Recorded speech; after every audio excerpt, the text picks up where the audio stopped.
αποτυχία ξεκίνησε το βουνό για μένα. Ήμουν δεμένη, ήμασταν 30 παιδιά σε αυτήν την εκδρομή και έπρεπε να κάνω μία διαδρομή πάνω στο βράχο. Και όταν σήκωνα τα πόδια μου από το έδαφος, με έλουζε κρύος υδρότας. Λέω τις επόμενες μέρες, ρε γαμώτο, γιατί τα παράτησα. Γιατί φοβόμουν τόσο πολύ. Και ξεκίνησε το βουνό με ένα πείσμα. Όταν ανέβηκα στο Everest, στη ζώνη θανάτου, στα 8.000 μέτρα και πάνω, ξέρεις ότι κάποια στιγμή το σώμα σου θα σε αφήσει. Και ένιωθα να πνίγομαι. Άρα καταλαβαίνω ότι κάτι συμβαίνει στο συμπληρωματικό οξύγονο που έχω. Την ίδια μέρα στη συνέχεια έχασα την όρασή μου από το ένα μάτι. Και λέω: «Οκ, τέλος, ας γυρίσω». Και κάνω αναστροφή να γυρίσω. Και βλέπω τη θέα από τα 8.500 μέτρα. Βήμα, ανάσα, βήμα, ανάσα. Κάποια στιγμή το επόμενο βήμα είδα στην κορφή του κόσμου. Δεν κατάλαβα πώς έγινε. Άρα, μια θεωρητικά όχι τόσο καλή μέρα βουνού, εμένα με έκανε να σταθώ μόνη μου στην κορφή του κόσμου. Ένα μήνα ήμουνα στην Ανταρκτική. Είχα σκοπό να φτάσω στο Νότιο Πόλο με τα ορειβατικά μου σκι και να ανέβω και την ψηλότερη κορφή της Επίρου, το Βίνσον, για να κάνω το 7/7. Μία έρημο από χιόνι. Αν δεν βλέπεις την πηξίδα, δεν ξέρεις που μπορείς να πας. Χάνεσαι αν δεν έχεις πηξίδα μαζί σου. Ήτανε συνέχεια μέρα. Απλά σταματάγαμε συγκεκριμένες ώρες και στείναμε το κάμπ μας, στείναμε τις σκηνές μας, μαγειρεύαμε. Υπήρχαν δυνατοί ορειβάτες που τελικά δεν τους βγήκε. Δηλαδή, μία φίλη μου που ήταν στο Everest όταν ήμουνα κι εγώ, έχασε ένα δάχτυλό της και σταμάτησε την αποστολή εκεί. Μένω έγκυος και αρχίζουν και μου λένε οι φίλοι μου ορειβάτες. Κλαμπούρι, τέρμα τα ταξίδια, τέρμα τα βουνά. Και εκεί γεννήθηκε ο μεγαλύτερος μου φόβος ότι θα πάθω επιλογή κατάθλιψη, ότι θα κλειστώ σπίτι, ότι θα χάσω τον εαυτό μου. Έρχεται το παιδάκι μου στον κόσμο και ο άντρας μου μου λέει να πάμε για ορειβασία 10 ημερών ο γιος μου. Η μικρή μου σαράντισε σε τρέκινγκ στη Σλοβενία. Και αυτός ο φόβος λοιπόν, να μην κλειστώ μέσα, γέννησε κάτι τόσο ωραίο και για κάτι που είμαι τόσο περήφανη. Γεννήθηκε η ομάδα Outdoor Moms. Είμαστε μια κοινότητα μαμάδων που η μία ξεσηκώνει την άλλη από τον καναπέ να βγούμε έξω στη φύση με τα παιδιά μας. Η φύση είναι παντού, δεν είναι μόνο στο βουνό ή στη θάλασσα. Είναι και στο πάρκο της γειτονιάς. Αρκεί να κάνεις λίγο χώρο στην καθημερινότητά σου για να τη δεις, να την αισθανθείς.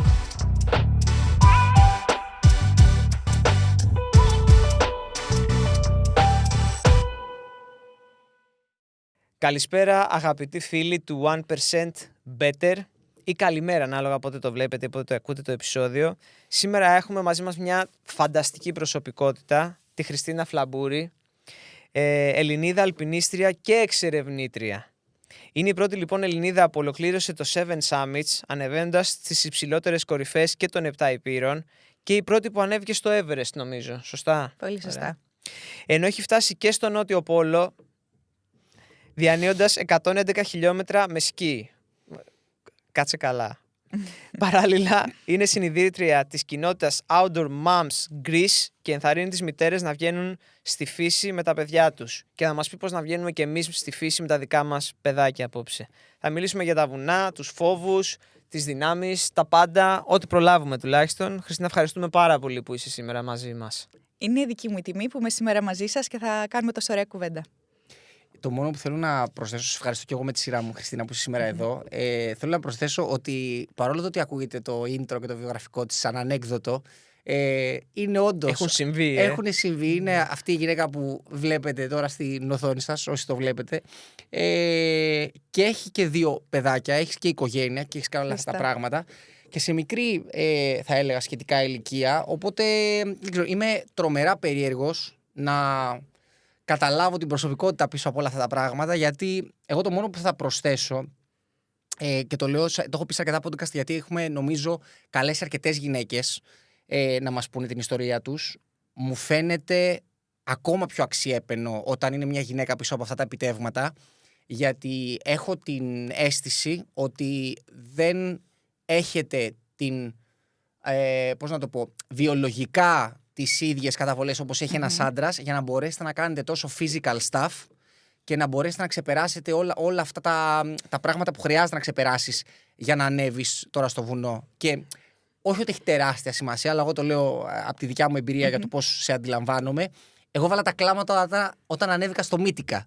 Δεν μπορώ να φανταστώ δηλαδή συναισθηματικά τι θα μου συνέβαινε. Στην κορφή του κόσμου. Ναι, για να ανέβω τώρα στο Everest τώρα και να μην μπορώ. Βασικά δεν θα μπορούσα να μιλήσω ούτε να κλάψω. Θα σε ούτε να βάλω κάνω στη τίποτα. θέση σου τώρα για αυτό που είπες για τις γυναίκες. Δώσ' τις 2 λεπτά. Αυτό θέλω. Ακριβώς. Αυτό θέλω. Σίγουρα το σώμα του άντρα με το σώμα της γυναίκας έχουν πάρα πολλές διαφορές. Δυστυχώς, 2026 δεν είναι αυτός ο λόγος που δεν βλέπουμε τόσες πολλές δυνατές αθλήτριες, τόσες πολλές ορειβάτισσες, τόσες πολλές επιτυχημένες γυναίκες στο corporate περιβάλλον.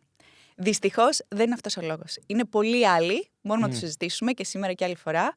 Δεν είναι μόνο αυτός ο λόγος. Απλά αυτό ήθελα να κάνω highlight και το γεγονός ότι όταν με βλέπει κάποιος δεν πείθω, μου αρέσει. Δεν πείθω ότι είμαι εγώ αυτή που πάτησε πρώτη το Everest από τη χώρα μας. Δεν πείθω ότι έχω ανέβει τις 7 κορφές ή ότι είμαι μία δυνατή ορειβάτης.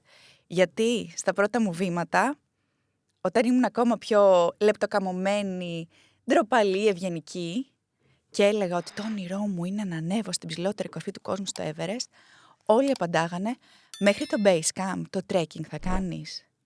Με ρωτάγαν αν είμαι γυναίκα ή κόρη ορειβάτη. Άρα τι, μια κοπέλα που δεν είναι αντρογυναίκα δεν μπορεί να είναι δυνατή. Άρα να σου πω την αλήθεια τώρα, χαίρομαι πάρα πολύ που δεν πείθει η εικόνα μου με αυτά που έχω καταφέρει και με το βιογραφικό μου που διάβασες. Η αλήθεια είναι ότι δεν πείθει. Σποτών. Αλλά εγώ θέλω να ξεκινήσουμε λίγο να μας πιάσει την ιστορία από την αρχή, χωρίς να την τραβήξουμε πάρα πολύ, γιατί έχουμε πολύ juicy ερωτήσεις για τη συνέχεια. Δηλαδή, πώς ξεκίνησες από παιδικά χρόνια, δηλαδή υπήρχε κάποια ροπή, κάποια τάση, πώς καταλήξαμε να είσαι αυτή που είσαι και να έχεις κάνει αυτά που έχεις κάνει σήμερα? Ωραία. Δεν ήμουνα παιδί αθλητών, δεν ήμουνα παιδί ορειβατών, δεν αγαπούσαν οι γονείς μου το ρίσκο. Άρα θεωρητικά Κόντρα ρόλο σε όλα, δεν δηλαδή. θα έκανα τίποτα από αυτά. Το γεγονός ότι μεγάλωσα σε μια περιοχή όπου οι φίλοι μου ήταν τα ξαδέλφια μου, τα αδέλφια μου, ήμουνα πολύ σε comfort zone, γέμισε αυτοπεποίθηση, αλλά κατάλαβα νωρίς ότι όσο είμαι μέσα στη ζώνη άνεσής μου, θα μεγαλώσω, θα αναπτυχθώ μέχρι ένα σημείο. Άρα το βουνό ήταν η πρώτη φορά που άνοιξα ένα μονοπάτι μόνη μου, που δεν διάλεξα το χόμπι μου γιατί το είχε διαλέξει ο μπαμπάς μου ή ο μεγάλος μου αδελφός. Και τελικά αυτό φάνηκε, ότι είχα πάρει τις βάσεις από την οικογένειά μου και από τα παιδικά μου χρόνια και όταν τελικά έκανα το βήμα σε ένα δικό μου τομέα, μπόρεσα να το φτάσω στην κορφή του κόσμου, κυριολεκτικά. As simple as that. Δεν ξέρω, θα σου πω το τελευταίο κοπλιμέντο για σήμερα και θα σταματήσω για να συνεχίσουμε με την Ωραία. τέτοια. Ελπίζω να το καταλάβεις, θα το καταλάβεις σίγουρα, Ρομπέρτο, αλλά νομίζω θα το καταλάβεις και εσύ. Μου έχει δημιουργήσει ένα halo effect λόγω της εμφάνισής της και των επιτευγμάτων της και δυσκολεύομαι να καταλάβω, κατάλαβες, τα μελανά σου σημεία και πόσο από αυτό το πράγμα, ρε παιδάκι μου, είναι όντως, όχι ακριβώς αληθινό, αλλά τέλος πάντων πώς όντως όλο αυτό το πράγμα είναι τόσο evergreen και sorry για τις αγγλικούρες τέλος πάντων, αλλά δεν έχω καλύτερους όρους, γιατί όντως είσαι πολύ μακριά από το στερεότυπο. Και πριν το περιέγραψες πολύ. Υπάρχει ένα dissonance και στο δικό μου το μυαλό. Ναι. Θα σε περίμενα λίγο πιο ομοιώδη, πιο με σκληρά χαρακτηριστικά. Θα περίμενα κακοποιημένη. Γιατί νέα παιδιά μου λέτε κι εσείς. πιο πολύ με άντρα, ρε παιδί μου, για αυτά που έχεις κάνει. Αλήθεια. Νέα παιδιά μου λέτε ότι μου λέγανε οι ορειβάτες οι 65άριδες. Υπάρχει μια διαφορά. Το ότι εμείς... Συγγνώμη γι' αυτό. Ναι, Πάμε να το σπάσουμε το στερεότυπο για τα νέα παιδιά που μας ακούνε και όχι για τα νέα κορίτσια, για τα νέα αγόρια που πρέπει να υποστηρίξουν τις κόρες τους, τις αδελφές τους, τις γυναίκες τους για να κάνουν το όνειρό τους πραγματικότητα. Άρα πάμε να το σπάσουμε, να το κουβεντιάσουμε όσο θέλετε. Δεν νομίζω ότι μας έχεις παρεξηγήσει. Απλά το λέω γιατί νιώθω την ανάγκη να το πω. Περιμένουμε διακαώς να τα σπάμε τα στερεότυπα. Δηλαδή, ψάχνουμε τα παραδείγματα με τον ντουφέκι, ρε παιδί. Δεν ξέρω αν καταλαβαίνεις με ποια είναι να το λέω. Κάθε άλλο παρά να προειδεάσουμε τον εαυτό μας ή τον οποιονδήποτε. Δηλαδή, κυριολεκτικά προσπαθούμε να βρούμε όντως ποιο είναι το παράδειγμα που σπάει το στερεότυπο. Sorry, συνεχίζεις ή... Πάντως, όχι, θα κλείσω την παρένθεση. Για εμένα προσωπικά μου είναι τελείως αδιάφορο το πώς θα έμοιαζες για όλο αυτό. Δηλαδή, είτε ερχόσουν εδώ και έμοιαζες με την Barbie, την Bibi Bo, είτε έμοιαζες με τον παππού μου, το ίδιο θα μου ήταν πάνω κάτω. Εγώ είμαι εντυπωσιασμένος από αυτά που έχεις κάνει. Τώρα το πώς φαίνεσαι είναι πολύ δευτερεύον βασικά. Δηλαδή, Σωστός. Το μυαλό και η ψυχή τα καταφέρνει όλα. Αν το μυαλό σου είναι συγκεντρωμένο και το λέει η καρδούλα σου που λέμε, το σώμα θα βρει τον τρόπο να δυναμώσει και να καταφέρει να φτάσει εκεί που θέλεις. Ποια ήταν τα πρώτα, έτσι θυμάσαι, ένα-δυο δύσκολα πράγματα, λίγο out of the box που έχεις κάνει και... Εκτός ορειβασίας εννοείς? Όχι απαραίτητα. Και εννοεί αλλά... και αρχικά. Εννοεί πριν από αυτό το πράγμα. Προφανώς πριν από Everest, πριν από κορυφές, πριν από τέτοια που είναι wow από μόνα τους, ρε παιδί μου. Δηλαδή ξεκίνησες κάπως σιγά σιγά να κάνεις δυσκολούτσικα πράγματα. Παιδιά, με αποτυχία ξεκίνησε το βουνό για μένα. με μια τεράστια αποτυχία. Σε μια εκπαιδευτική εκδρομή είχα πάει μαζί με τον ξαδελφό μου τον Δημήτρη που με έφερε στα βουνά, στη Χασιά. Ήμουν δεμένη, ήμασταν 30 παιδιά σε αυτήν την εκδρομή και έπρεπε να κάνω μια διαδρομή πάνω στο βράχο. Παιδική. Και όταν σήκωνα τα πόδια μου από το έδαφος, με έλουζε κρύος υδρότας. Αντί να σκεφτώ πώς θα κάνω το επόμενο βήμα, να ανέβω πιο ψηλά, το μόνο που σκεφτόταν το μυαλό μου εκείνη τη στιγμή ήταν πώς θα κάνω το επόμενο βήμα προς τα πίσω για να πατήσουν τα πόδια μου στο έδαφος. Τα παράτησα, σνόμπαρα κιόλας, και λέω στον ξαδελφό μου: απορώ ότι σας αρέσει αυτό το πράγμα. Δεν βρίσκω διασκέδαση σε αυτό. Ευτυχώς το πείσμα μου. Εκεί έπαιξε ρολό το DNA, δεν ξέρω. Λέω τις επόμενες μέρες: ρε γαμώτο, γιατί τα παράτησα. Γιατί φοβόμουν τόσο πολύ. Με έπιασε λίγο και το πείσμα μου. Λέω: τι άλλο είχαν τα άλλα 30 παιδιά καλύτερα από μένα, και ήμουν η μοναδική που δεν κατάφερε εκδρομή. Και ξεκίνησε το βουνό με ένα πείσμα. Με ένα πείσμα να ξεπεράσω αυτό το χαζό φόβο για το ύψος, που στην πορεία κατάλαβα ότι ο φόβος ήταν για το άγνωστο και τον ανοίγω εγώ το πρώτο βήμα σε ένα μονοπάτι. Να μην σας τα απολογώ, το βουνό έγινε εξάρτηση με την καλή έννοια, γιατί κάθε φορά που ήμουν σε ένα δύσκολο πέρασμα και έπαιρνα αυτά τα δευτερόλεπτα να πάρω την ανάσα και να κάνω το δύσκολο πέρασμα, εκείνη τη στιγμή που έκανα το βήμα ένιωθα ότι δυναμώνω. Την επόμενη φορά που θα είχα το ίδιο πέρασμα να κάνω ήμουν πιο δυνατή. Αλλά και ένα παρόμοιο πέρασμα ήμουν πιο δυνατή. Και αυτή τη δύναμη που αρχικά άρχισα να τη βλέπω στο βουνό, άρχισε να με ακολουθάει παντού. Στις προσωπικές σχέσεις, οικογενειακές, στις επαγγελματικές μου σχέσεις, στη δουλειά, άρχισα να γεμίζω αυτοπεποίθηση και άρχισα να αλλάζω. Άρα ξαφνικά το βουνό έγινε τρόπος ζωής με αυτή την αφορμή. Okay. Μικρή διευκρινιστική, δύο ερωτήσεις μάλλον διευκρινιστικές. Η πρώτη είναι, ορειβασία δεν ήταν αναρρίχηση κάτι τέτοιο το πρώτο πράγμα που έπρεπε να κάνεις στην Πάρνηθα? Ήτανε αναρρίχηση. Η ορειβασία είναι ένα άθλημα που είναι μια ομπρέλα και από κάτω έχει ό,τι χρειάζεται για να ανέβεις να κατέβεις ένα βουνό. Από το απλό περπάτημα, την αναρρίχηση, το σκι. Άρα εγώ ξεκίνησα αναρρίχηση τα πρώτα μου χρόνια και σύντομα μεταπήδησα στα ψηλά βουνά. Έγινε ένα τύχημα κάποια χρόνια μετά και έχασα τον ξαδελφό μου τον Δημήτρη και τον κολλητό μου τον Δημήτρη, που ήμασταν οι τρεις μας και κάναμε αναρρίχηση. Στο βουνό? Όχι. Άσχετο. Αυτοκινητιστικό. Okay. Και δεν μπόρεσα ποτέ ξανά να εμπιστευτώ κάποιον όπως τα δύο αυτά αγόρια για να είναι ο σχηνοσύντροφός μου στην αναρρίχηση. Άρα από τότε κάνω αναρρίχηση μόνο όσο μου χρειάζεται για να είμαι καλή στο ψηλό βουνό. Δεν μπόρεσα ποτέ να ξαναγυρίσω. Άρα αυτά τα δύο παιδιά με φέραν στο βουνό, γέμισα αυτοπεποίθηση, αλλά όταν φύγαν από τη ζωή μου δεν μπόρεσα να ξανακάνω τα ίδια πράγματα. Άρα θα πηδήξω λίγο στο Everest και στις 7 κορυφές και αυτά. Αυτά δεν συγκαταλέγονται στην αναρρίχηση, αυτά είναι άλλου είδους? Χρειάζεσαι. Έχει λίγη αναρρίχηση μάλλον και... Ολυμπιακό άθλημα, έχουμε την αναρρίχηση, δεν έχουμε την ορειβασία. Αναρρίχηση σε ένα γυμναστήριο. Ίσως έχετε δει, είναι σε ένα τοίχο που μπορεί να κάνει speed ή μπορεί να κάνει ένα πρόβλημα. Καταλαβαίνετε ότι τα skills που χρειάζεται ένας άνθρωπος για να κάνει αυτό με τα skills που χρειάζεται ένας άνθρωπος για να φτάσει στα 8.000 μέτρα μπορούν να είναι πολύ διαφορετικά. Ένας καλός ορειβάτης πρέπει να ξέρει και αναρρίχηση. Αλλά δεν σημαίνει ότι είναι καλός αναρριχητής, δεν θα μπορέσει να κάνει speed σε ένα γυμναστήριο. Δεν ξέρω κι εγώ. Κατάλαβε.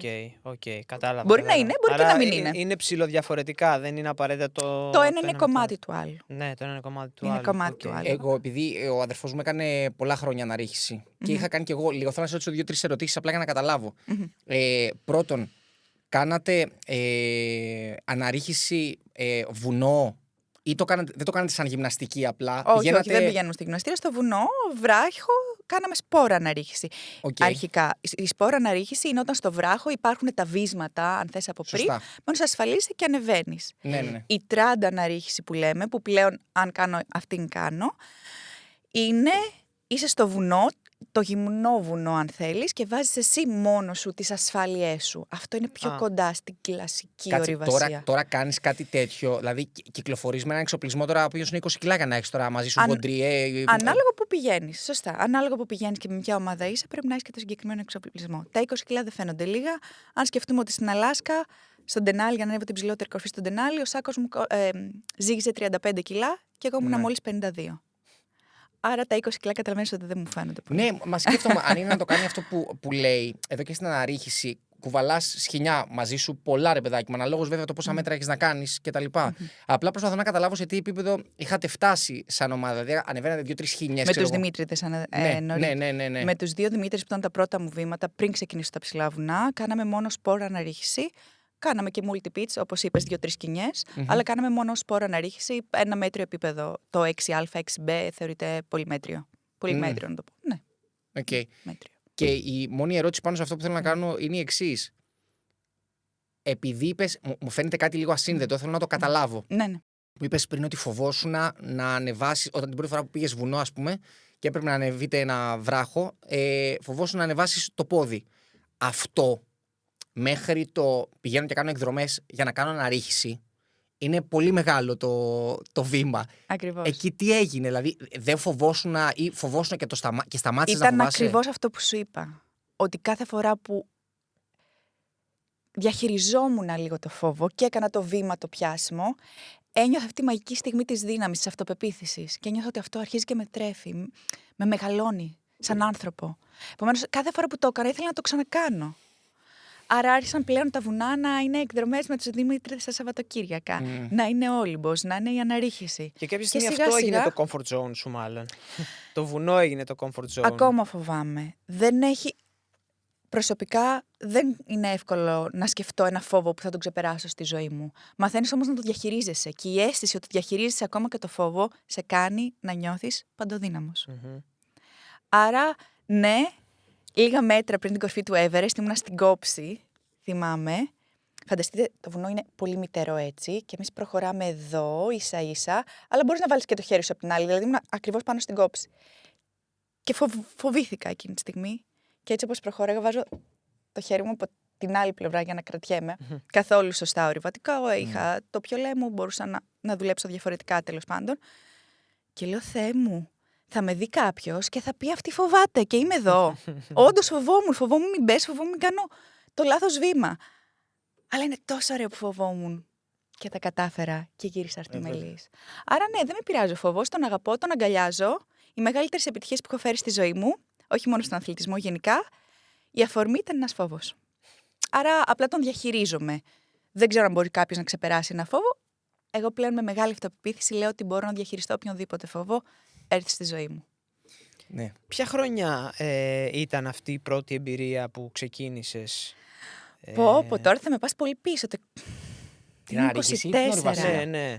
Ήμουν 24, πόσο τώρα είμαι 37. Βάλε λίγο, κάνετε. 13 χρόνια. Οκ. Και η πορεία μέχρι να φτάσεις κάποια στιγμή και να πεις ωραία, θα ανέβω το Everest, θα ανέβω και τις 7 κορυφές και όλο αυτό, πώς λοιπόν, έφτασες μέχρι εκεί? Θυμάμαι την πρώτη φορά που ανέβηκα στον Όλυμπο. Ήταν πάρα πολύ ωραία ημέρα. Καθαρός ουρανός, έβλεπες μέχρι και θάλασσα. Φτάνω στην κορφή, παίρνω μια βαθιά ανάσα και λέω «Wow, τι τέλεια που είναι εδώ πέρα». Και σαν κλάσμα το δευτερολέπτο πέρασε από το μυαλό μου. Πώς θα ήταν να πάταγα σήμερα την κορφή του κόσμου, πώς θα ήταν η θέα από εκεί. Έτσι, τυχαία δεν είναι.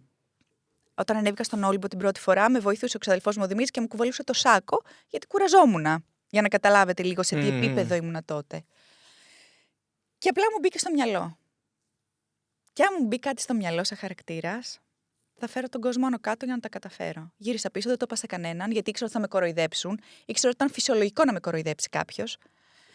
Και άρχισα να μελετάω, να διαβάζω και να γίνει το όνειρο στόχος. Άρχισα να κάνω τις σχολές της Ομοσπονδίας, άρχισα να πηγαίνω πιο συχνά στα βουνά, άρχισα να ψάχνω τι πρέπει να κάνω για να δυναμώσω. Έτσι έπεσα στο Seven Summits. Σκέφτηκα ότι η ψηλότερη κορφή κάθε υπήρου είναι ένα project που θα με κάνει να ταξιδέψω σε όλο τον κόσμο. Κάτσε πριν φτάσει στο Everest. Το Everest είναι μία από τις 7 κορφές. Ρωτάω αν σκέφτηκες το Seven Summits πρωτού ανεβείς καν την πρώτη. Όταν ανέβηκα την πρώτη, δεν με είχε εξητάρει τόσο το Seven Summits. Στην πορεία όμως, ναι, το Seven Summits ήταν το μέσο για να φτάσω στην κορφή του κόσμου. Έτσι το είχα δει.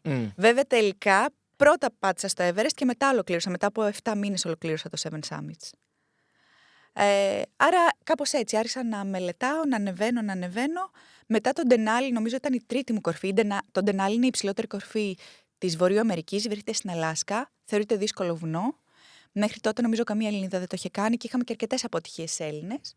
Επομένως μετά τον Denali που το πέτυχα σχετικά οκ, γιατί ήμουν πολύ φοβισμένη όταν έφυγα από Αθήνα για να πάω Αλάσκα, μετά είπα το έχω. Δηλαδή εκεί πήρα αυτοπεποίθηση και είπα πάμε focus, 7 summits, Everest, δουλεύω μόνο γι' αυτό. Δηλαδή μετά τον Denali πήρα αέρα. Πιο πριν δεν το έλεγα σε κανένα. Νόμιζα ότι θα με κοροϊδέψουν να το πω. Τι είναι αυτό που δουλεύει κάποιος για να το κάνει αυτό? Δηλαδή, αν εμένα με ρωτήσεις τι πρέπει να κάνεις για να τρέχεις υπεραποστάσεις, έχω πάνω κάτω στο μυαλό μου μια συνταγή, ρε παιδί μου, κάποιες προπονήσεις. Ένας. Mental εννοείς ή σωματικά? Όχι τόσο. Πιο πολύ σωματικά εγώ θα ρώταγα. Βέβαια, αν τα θεωρείς εξίσου σημαντικά, εννοείται να μας τα πεις και τα δύο. Πιο σημαντικό είναι το πνευματικό παρά το σωματικό, νομίζω. Ωραία, πες τα μας και τα δύο τότε. Λοιπόν, στη ζώνη θανάτου, στα 8.000 μέτρα και πάνω, ξέρεις ότι κάποια στιγμή το σώμα σου θα σε αφήσει. Φανταστείτε, μέχρι πριν μερικά χρόνια οι γιατροί πίστευαν ότι δεν μπορεί να ζήσει άνθρωπος χωρίς συμπληρωματικό οξυγόνο εκεί. Πλέον δεν ισχύει αυτό. Υπάρχουν άνθρωποι που έχουν ανέβει στις κορφές και τις οκτάρες χωρίς οξυγόνο. Που δεν είναι σέρπα, εννοείς? Ναι, αθλητές. Απλά δεν είναι και πολλοί. Όχι, είναι ελάχιστοι. Εγώ τους θεωρώ υπερανθρώπους, αλλά it's okay. Κλείνει η παρένθεση. Τι πίστευαν οι γιατροί μέχρι πριν λίγα χρόνια. Όταν είσαι εκεί, λοιπόν, το σώμα σου νοσεί. Ξέρεις ότι θα σε αφήσει. Το σημαντικό είναι να έχεις δυνατό μυαλό και ψυχή, ώστε να περάσεις τα όρια τόσο, ώστε να γυρίσεις πίσω ζωντανός. Άρα για μένα ήταν πάρα πολύ σημαντικό το μυαλό και οι κανόνες που είχα φτιάξει μόνη μου για μένα στην αποστολή. Γιατί λέω μόνη μου? Επειδή φοβόμουν, κάποια πράγματα τα είχα βάλει σε κανόνες πριν φύγω για το Everest, ότι δεν θα σπάσω αυτούς τους κανόνες ό,τι και να γίνει. Είχα μιλήσει νομίζω στα social σε κάθε άνθρωπο που ανέβηκε στο Everest και είχε social. Είχα μιλήσει με τους Έλληνες που είχαν ανέβει τα προηγούμενα χρόνια για να μου πούν τι κάναν σωστά, τι δεν κάνανε σωστά. Ας πούμε, ακόμα και μια λεπτομέρεια το 2004, δεν ξέρω αν γνωρίζετε, που ανέβηκε η ελληνική αποστολή με τους Έλληνες που ανέβηκαν στην κορφή του κόσμου. Μέσα σε αυτούς ήταν και ο Στήλας, όπου έπαθε ένα κρυοπάγημα στη μύτη και έχει χάσει ένα κομμάτι της μύτης του. Λέγω αυτό δεν θέλω να το πάθω και δεν θυμάμαι ποιον είχα ρωτήσει. Τον Πατρονάριο, είχα ρωτήσει τον αδελφό του Στήλε, είχα ρωτήσει. Λέω ρε παιδιά, γιατί τι έγινε, αφού δεν υπήρξε κάποιο τραυματισμό να μείνει στο χιόνι. Τι έγινε. Αν δεν βάζεις αντιλιακό, αν δεν προσέχεις, αυτά παθαίνεις. Ξέρεις, μια τέτοια κουβέντα τώρα θυμάμαι. Ελπίζω να τα λέω σωστά. Δεν υπήρχε μέρα στο βουνό 2 μήνες, ας πούμε, στο Everest, όπου εγώ δεν είχα βάλει αντιλιακό ή δεν ήμουν συνέχεια καλυμμένη. Άρα έπαθα ένα πολύ μικρό κρυοπάγημα στο ένα μου μάγουλο και γύρισα αρτιμελής 100%. Αυτό ήταν προτεραιότητα για μένα. Άρα θεωρώ ότι αυτό έκανε τη διαφορά. Το ότι φοβόμουν και είχα βάλει τους δικούς μου κανόνες. Άρα ήμουνα πάρα πολύ όλα αυστηρή, και δεν θα αφήσει να πέσει τίποτα κάτω, ας πούμε. Δηλαδή, όλο μελετημένο και όλο. Είναι όλο ένα Excel με κουτάκια. Κάθε τι που συμβαίνει μπαίνει στο κουτάκι. Και physically, τι προετοιμασία δηλαδή απαιτείται? Ας πούμε γενικά για να ανέβει κάποιος στο Everest, ρε παιδί μου, ή κάτι αντίστοιχο. Σίγουρα θα πρέπει να ρωτήσεις κάποιον άνθρωπο που είναι η δουλειά του, είναι προπονητής, είναι γυμναστής κτλ. Εγώ έκανα πάρα πολλά λάθη κατά την προετοιμασία μου, επειδή δεν είχα τους οικονομικούς πόρους για να ανέβω σε όλα αυτά τα βουνά.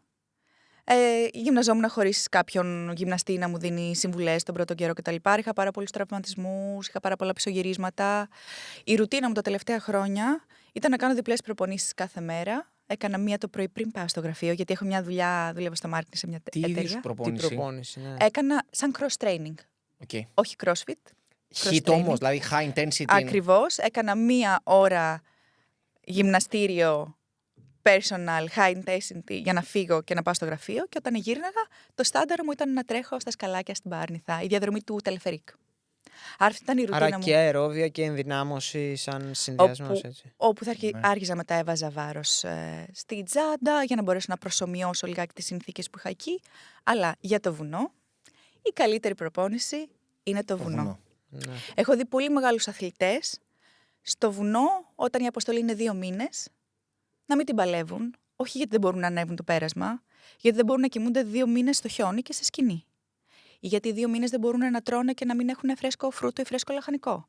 Άρα αυτή η αντιμιζέρια, πολύ ωραία που έλεγε ο Παναγιώτης ο Κοτρονάρος, και το είχα πάρει αυτή τη φράση από αυτόν, είναι νομίζω η καλύτερη προπόνηση για το βουνό. Άρα, όσο περισσότερο είσαι στο βουνό και συνηθίζεις να κρυώνεις, συνηθίζεις να κοιμάσαι έτσι, συνηθίζεις να Γενικά ζεις σε μια έτσι. ταλαιπωρία μέσα, ναι. Γλυκιά ταλαιπωρία. Μια Γιατί γλυκιά όταν βλέπεις το ταλαιπωρία. Καλά, ηλιοβασίλεμα. ναι. Ναι, Εξαρτάται όταν βλέπεις ποιος το το ζει, ηλιοβασίλεμα αλλά- από την κορφή του κόσμου ή την Ανατολή ή από την κορφή της Ελλάδας. Τι να το κάνεις που κοιμήθηκες στις πέτρες ή στο χιόνι. Μια χαρά είναι και οι πέτρες και το χιόνι. Είναι ανάλογα. Τι παίρνεις, τι δίνεις. Σωστά. Καλά, εγώ θαυμάζω πάρα πολύ τους ανθρώπους οι οποίοι έχουν κανονική δουλειά και παράλληλα έχουν και την όρεξη να σηκωθούν 6 ώρα το πρωί, 7, whatever, δεν ξέρω τι ώρα σηκωνώσουν για να κάνει προπόνηση και μετά να. Καρδούλα μου το ξέρει. Ναι, για να γυρίσει από τη δουλειά. Δηλαδή, και εγώ έχω κάποιους γνωστούς που κάνουν και φίλους που κάνουν τρίαθλο και έχουν κανονική δουλειά, μου φαίνεται αδιανόητο. Αλλά ναι, θέλω να σε ρωτήσω και κάτι σχετικά με την προηγούμενη συζήτηση. Τελειώσαμε με το κομμάτι της σωματικής προετοιμασίας. Δηλαδή, αυτά έκανες Ναι, πρακτικά. δεν ξέρω τι άλλο θέλετε να σας πω. Ναι, νομίζω βουνό. Και κάθε φορά που μου σκάγε Sky Scanner Notification, φτηνό εισιτήριο για Άλπης, Πάμε. πήγαινε Άλπης. Δηλαδή, Ωραίο. ήταν νομίζω τα περισσότερα ταξίδια που έκανα μέσα σε 3,5 χρόνια στις Άλπεις. Μόνο όταν έπεφτε η τιμή, φυσικά. Θέλω να σε ρωτήσω το εξής. Ναι. Αν έγινε κάτι σε οποιαδήποτε κορυφή, τυχαία τώρα πιάσαμε το Everest, αλλά οποιαδήποτε κορυφή, που δεν ήταν αναμενόμενο / να μην το έχεις προβλέψει. Α, ναι, ειδικά στις πρώτες γινόντουσαν πάρα πολλά. Για πες. Την πρώτη φορά που πήγα Κοκάγκουα δεν έκανα κορφή. Πήγα μετά από 1,5 χρόνο και έκανα. Αρρώστησα και δεν ήξερα να φτιάχνω σωστά το φαρμακείο μου, γιατί ήταν οι πρώτες μου κορφές. Και δεν είχα μία αντιβίωση. Φαρμακείο Ριβάτη χωρίς αντιβίωση. Κακά τα ψέματα, η καθαριότητα είναι πολύ δύσκολη να διατηρηθεί σε κάποια υψόμετρα και πάνω. Μπορεί να έχεις ξηροκάρπιο, να βάζεις όλα στα χέρια του, να φάει από τα δικά σου. Μόλις είχα πάθει μια πολύ κακή γαστρεντερίτιδα και δεν μπόρεσα να ολοκληρώσω την προσπάθειά μου για την κορφή. Αν είχα 2 χαπάκια βιμπραμισίν μαζί μου, είναι μια ελαφριά αντιβίωση, θα μου μια χαρά. Άρα ήταν λάθη χαζά που έκανα. Απειρίας ουσιαστικά. Απειρίας. Οι καλοί ορειβάτες στο βουνό είναι συνήθως ένα τσάκ μεγαλύτερης ηλικίας, θα δεις 18χρονο πολύ καλό ορειβάτη. Κατά γενική αλήθεια, δεν Ναι, λέει ναι. εξαίρεση. Ναι, στερεότυπα τώρα, στερεότυπα. Ναι. Γιατί πρέπει να μάθεις τον εαυτό σου, να μάθεις τα ωριά σου, να μάθεις τι χρειάζεσαι. Άρα ακόμα και το τι χρειάζεσαι εσύ στο φαρμακείο σου, όχι γενικά τι χρειάζονται όλοι, εσύ στο φαρμακείο σου, είναι πολύ σημαντικό για την επιτυχία. Okay. Και να σε ρωτήσω, άσχετα με τα διαφορετικά υψόμετρα, η πιο δύσκολη από αυτές τις 7 κορυφές, η πιο demanding να το πω έτσι, ποια ήτανε? Είναι πάντα το πώς το βλέπεις. Αντικειμενικά, η πιο δύσκολη κορφή είναι η πιο ψηλή και αυτή που έχει περισσότερες ημέρες στην αποστολή. Άρα, το Everest και το Lhotse είναι η 4η ψηλότερη κορφή του κόσμου. Ανέβηκα μια εβδομάδα πριν το Everest, είναι εκτός Seven Summits Project, ήταν μια τρέλα στιγμής. Εκτός Seven Summits. Ναι. 7.000. Όχι, είναι 8.516 αν δεν κάνω λάθος. Είναι η 4η ψηλότερη κορφή του κόσμου. Δεν ήταν πλαναρισμένο να την κάνω.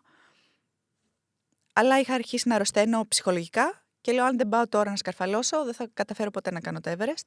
Και πήγα και έκανα μια έξτρα κορφή πριν το Everest. Παρένθεση. Άρα θεωρητικά αυτές οι 2 κορφές που είναι οι πιο ψηλές από αυτές που έχω κάνει, είναι οι πιο δύσκολες. Παρ' όλα αυτά, επειδή το μυαλό παίζει πάρα πολύ ρόλο. Για μένα η πιο δύσκολη ήταν το Denali, που είναι ούτε 6.200, Αλάσκα, η ψηλότερη κορφή της Βορειοαμερικής. Γιατί ήταν πιο δύσκολη για μένα, γιατί δεν είχα τόσο εμπειρία. Δεν ήξερα ακόμα να διαχειρίζομαι το φόβο, φοβόμουν πάρα πολύ. Για να καταλάβετε, ήμουν 1 μήνα στην Αλάσκα και δεν είχα κινητό μαζί μου. Κινητό δεν λέω για να παίρνω τηλέφωνο, δεν είχε σήμα, για να βγάζω φωτογραφίες.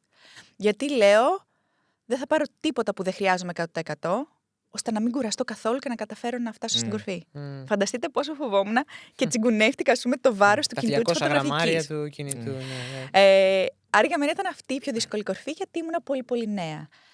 Όταν ανέβηκα στο Everest, ήμουν τόσο έτοιμη. Ήταν σαν να με είχε ρυθμίσει κάποιος για να φτάσω στην κορφή εκείνη τη μέρα και να γυρίσω πίσω αρτιμελής. Δεν ένιωθα πόνο, δεν ένιωθα φόβο, δεν ένιωθα τίποτα. Ήμουν απλά εκεί. Να σας πω, αφού ξεκινήσαμε και την κουβέντα μας με στερεότυπα, ήταν μέρα από την περίοδο της γυναίκας που δεν ήμουν καλά, που συνήθως όταν είμαι στην επιφάνεια της θάλασσας λιποθυμώ κιόλας. Παρ' όλα αυτά, μία αντίστοιχη μέρα πάτησα την κορφή του κόσμου. Άρα ήμουν τόσο δυνατή που δεν θυμάμαι τις δυσκολίες. Τη σβήνει το μυαλό. Έχει θέμα η προετοιμασία.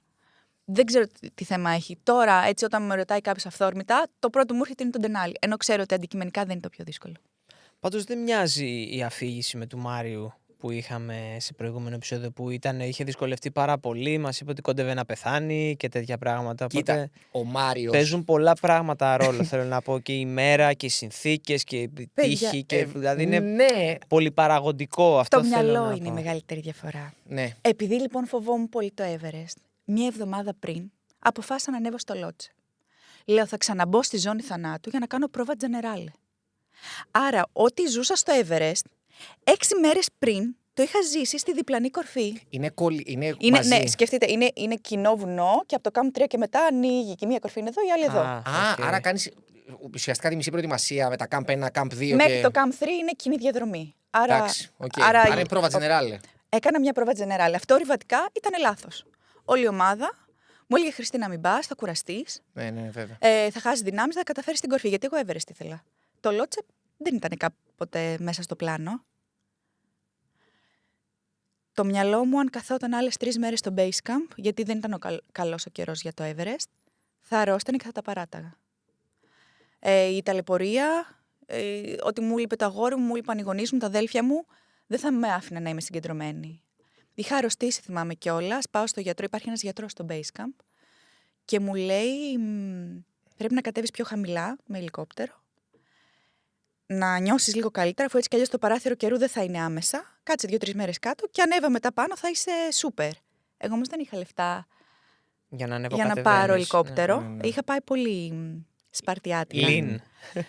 Και την ίδια περίοδο λοιπόν που μου λέει αυτό ο γιατρός, μαθαίνω ότι την επόμενη μέρα μία αποστολή τέλος πάντων ανεβαίνει για Λότσε. Μέσα σε αυτήν την αποστολή ήταν και ο Αντώνης ο Σικάρης, όπου είχε τύχει, είχαμε σκαρφαλώσει 1-2 φορές μαζί. Και λέω, ξέρεις κάτι, αφού δεν μπορώ να κατέβω κάτω για να ξεκουραστώ, για να νιώσει καλά το σώμα, θα πάω πιο πάνω για να νιώσει καλά το μυαλό. Έκανα την καλύτερη πρόβα τζενεράλε που θα μπορούσα να κάνω ποτέ. Κάνα μια τρομερή ανάβαση. Χειροκρότησα, χοροπήδησα, ανάπνευσα στα 8.500 μέτρα και ήμουν τόσο έτοιμη την μέρα του Everest που δεν θα πήγαινε τίποτα στραβά. Μία μέρα με μείον 43 βαθμούς Κελσίου. Μείον 43 βαθμούς Κελσίου, σκεφτείτε λιγάκι. Άνοιξε την κατάψυξη του ψυγείου σας, βάλτε το χέρι σας μέσα. Έχει μείον 20, μείον 18. Το χέρι σας. Σκεφτείτε την αίσθηση μέρες στο πρόσωπο. Μείον 43 βαθμούς Κελσίου, φύσαγε πάρα πολύ. Όλο το base camp είχε αποφασίσει να μην κάνει κορφή εκείνη τη μέρα, γιατί δεν ήταν ο καιρός καλός. Αλλά το background το ότι εγώ φοβόμουν και το γεγονός ότι είχα ακούσει ότι τις πολύ καλές μέρες στο βουνό μπορεί να υπάρχουν traffic σε κάποια σημεία, με άγχωνε ότι αυτός που θα είναι πίσω θα μου πει πήγαινε πιο γρήγορα ή δεν θα μπορώ να πάρω τις ανάσες μου και τους διαλογισμούς μου που κάνω στο βουνό. Άρα μια θεωρητικά όχι τόσο καλή μέρα βουνού εμένα με έκανε να σταθώ μόνη μου στην κορφή του κόσμου. Άρα όλα συνδέονται και είναι η οπτική για το τι βλέπεις εύκολο ή δύσκολο. Πώς το βιώνεις εκείνη τη στιγμή, ναι. Ήμουν τόσο χαρούμενη που ήμουν εκεί και όταν έπεσα κάποια στιγμή σε ένα κρεβάζ υπάρχει ένα σημείο που λέγεται Lotse Face, άρα είναι μια τεράστια πλαγιά.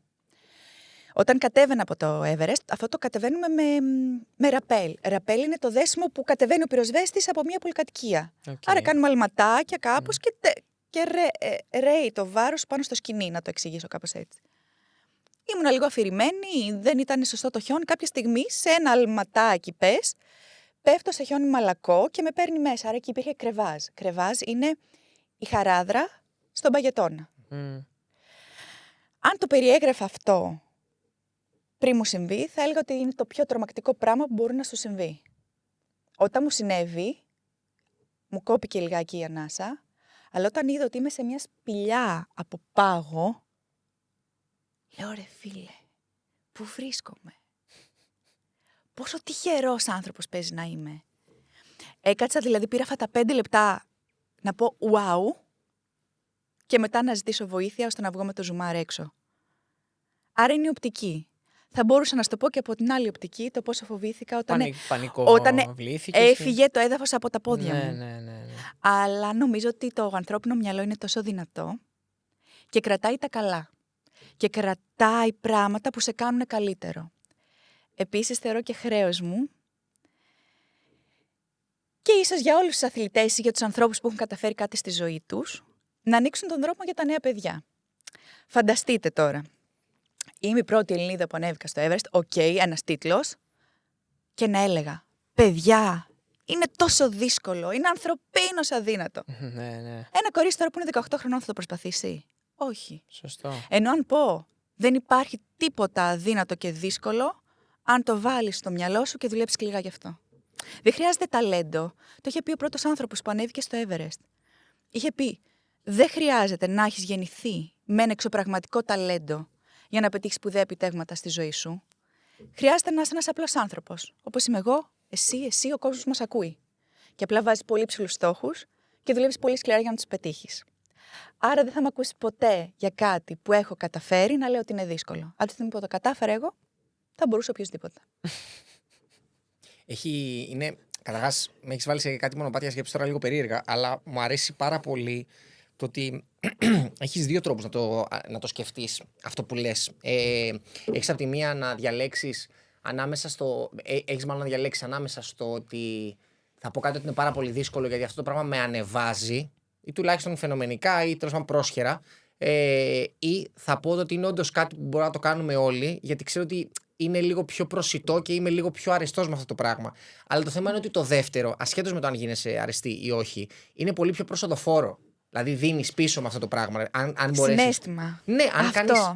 Όχι μόνο συναίσθημα, δίνεις και την ελπίδα, ρε παιδί μου. Πολύ πιο βοηθητικό. Ναι, ακριβώς. Δηλαδή αφήνεις τον άλλον να μπορεί να ονειρευτεί ότι όντως μπορεί να το κάνει, ρε παιδί μου. Ότι όντως είναι δυνατό, δεν είναι αδύνατο, δεν είναι. Παιδιά, magic. τι νόημα έχει η ζωή αν δεν ονειρευόμαστε? Τι έχει νόημα η ζωή αν δεν έχουμε στόχους? Δεν ξέρω. Μόνο να πηγαίνουμε στη δουλειά, να τρώμε και να κοιμόμαστε. Πολύ βαρετό δεν είναι? Πάρα πολύ. Αν δούμε λιγάκι στατιστικά και δούμε πόσοι άνθρωποι έχουν πάρει Όσκαρ στον πλανήτη, θα καταλάβουμε πόσο δύσκολο να πάρει Όσκαρ. Μπορεί εγώ να μην θέλω να πάρω Όσκαρ τώρα. Αν δεις λοιπόν στατιστικά, πόσοι άνθρωποι έχουν ανέβει στην κορφή του κόσμου ή σε 7 κορφές ή στο οπουδήποτε. Και όταν βλέπεις ότι είναι το 0,0000001%, εκεί καταλαβαίνεις τη δυσκολία. Άρα δεν είναι δική μου δουλειά να πω πόσο εύκολο είναι. Σωστά. Δική μου δουλειά είναι πόσο εύκολο οτιδήποτε. Θες να ανέβεις στο φεγγάρι, θες να ανέβει, δεν ξέρω. Παιδιά, δουλειά, δυνατή ομάδα και προσήλωση. Τίποτα άλλο δεν χρειάζεται.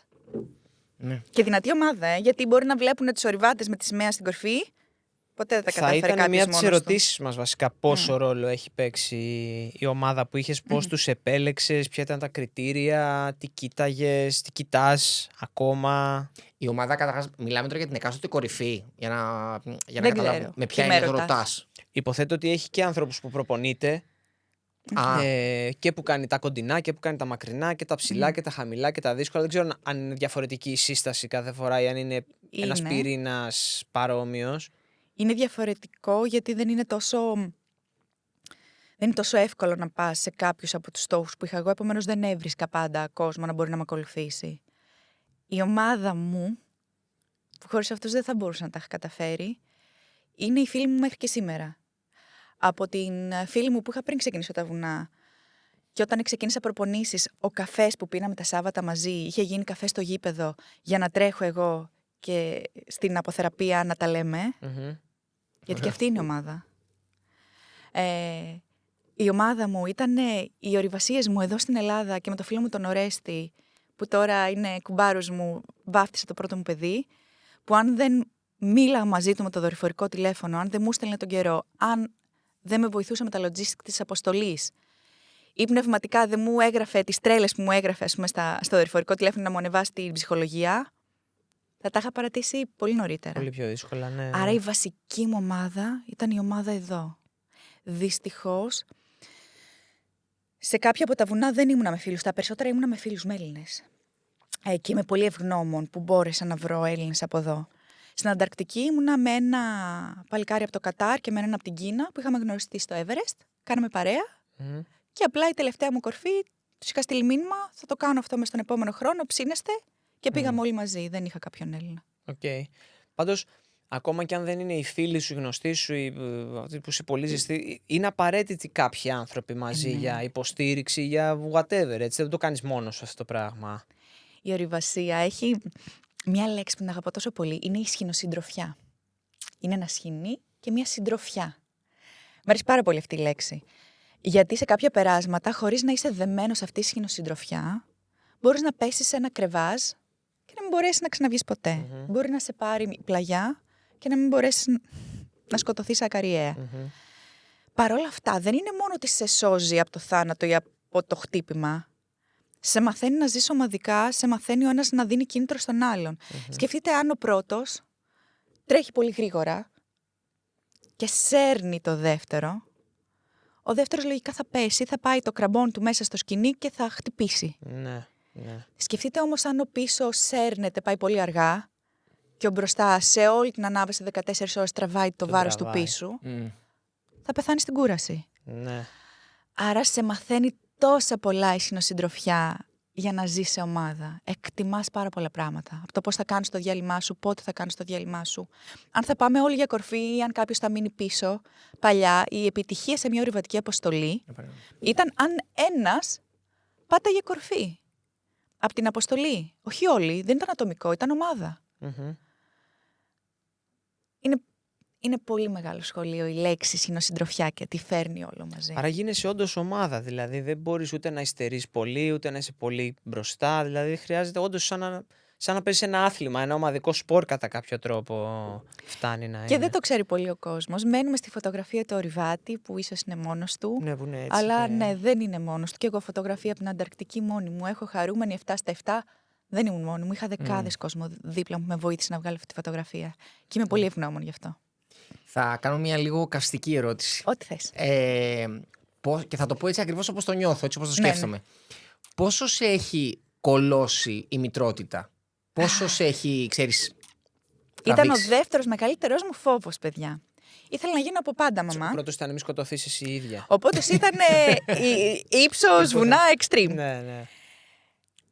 Πάντα ήθελα να γίνω μαμά. Όταν μπήκε το Seven Summits, το άφησα τελείως από το μυαλό μου. Έλεγα και στον φίλο μου τότε ότι δεν παίζει να κάνουν παιδί αν δεν τελειώσει Seven Summits. Θα φτάσω 50 χρονών, στο λέω να το ξέρεις. Τελειώνω τα Seven Summits. Εντάξει, Χριστινάκη. Απεριμένω. Ναι, αφού δεν είπε τι λέει τρελή. Ναι, απεριμένω. Εντάξει. Ευτυχώς οι άντρες δεν έχετε τα ξυπνητήρια αυτά για τη γονεϊκότητα νωρίς, άρα με βόλεψε. Γυρνάω από τα Seven Summits, προσπαθώ να κάνω παιδί. Δεν μπορώ, έχω εγώ το πρόβλημα. Για τη ζωή που έκανα, είχα πάθει κάποια κρυοπαγήματα τέλος πάντων και τώρα τι να σας πω, ξέρετε, δεν ξέρετε, δεν σας λέω. Κάποια τα ξέρουμε, νομίζω. Κάποια βασικά όργανα. Λοιπόν, μισό λεπτό. είχα κλειστές σάλπικες. Αυτό τι σάλπικες ξέρουμε, ναι. Τέλεια. Κλειστές σάλπικες λοιπόν, από κρυοπαγήματα που τα θυμόμουν, δεν τα έψαξα νωρίς. Εντάξει. Τι σημαίνει τα θυμόμουν? Τα θυμόμουν, θυμάμαι να πονάω την ώρα των κορυφών. Να πονάω πολύ. Και να λέω, OK, όταν γυρίσω θα πάω να το δω. Είχαν περάσει 2 μήνες. Είχε γίνει το πρόβλημα. Okay. Άρα ήταν ιάσιμο και μπορούσε να έχει. Νομίζω αν πάρεις αντιβίωση όταν τέτοιο το γλιτώνεις. Λεπτομέρεια είναι. Παρ' όλα αυτά, minor, OK, τύχη, έφταιγα, δεν έφταιγα. Εμένα μου γύρισε τέλος πάντων πολύ έτσι. Anyway, ότι δεν μπορώ να κάνω παιδιά. Εξωσωματικές, ορμόνες, χρήματα, κλάματα, όλα αυτά, μένω έγκυος. Και αντί να πετάξω τη χαρά μου. Φυσικά ή όχι, με μια εξωσωματική? Με εξωσωματικές, αποτυχίες, όλα τα είχα εκεί. Μένω έγκυος, το ανακοινώνω στους φίλους μου και αρχίζουν και μου λένε οι φίλοι μου ορειβάτες. Guess what, σε ποιο βουνό θα πάμε? Φλαμπούρι, τέρμα τα ταξίδια, τέρμα τα βουνά, σπίτι, νοικοκυρούλα. Εντάξει, μεταξύ αστικού και σοβαρού μπορεί να μου τα λέγανε. Και εκεί γεννήθηκε ο μεγαλύτερος μου φόβος, ότι θα πάθω επιλόχιο κατάθλιψη, ότι θα κλειστώ σπίτι, ότι θα χάσω τον εαυτό μου.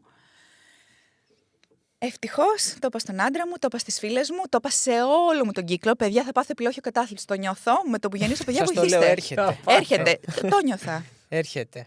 Με είχε βοηθήσει το βουνό, που όταν φοβάμαι το λέω από πριν για να βάλουμε μια έξτρα ασφάλεια. Άρα αυτό ακριβώς έκανα. Φοβήθηκα, το είπα και η ασφάλειά μου ήταν ο κύκλος μου.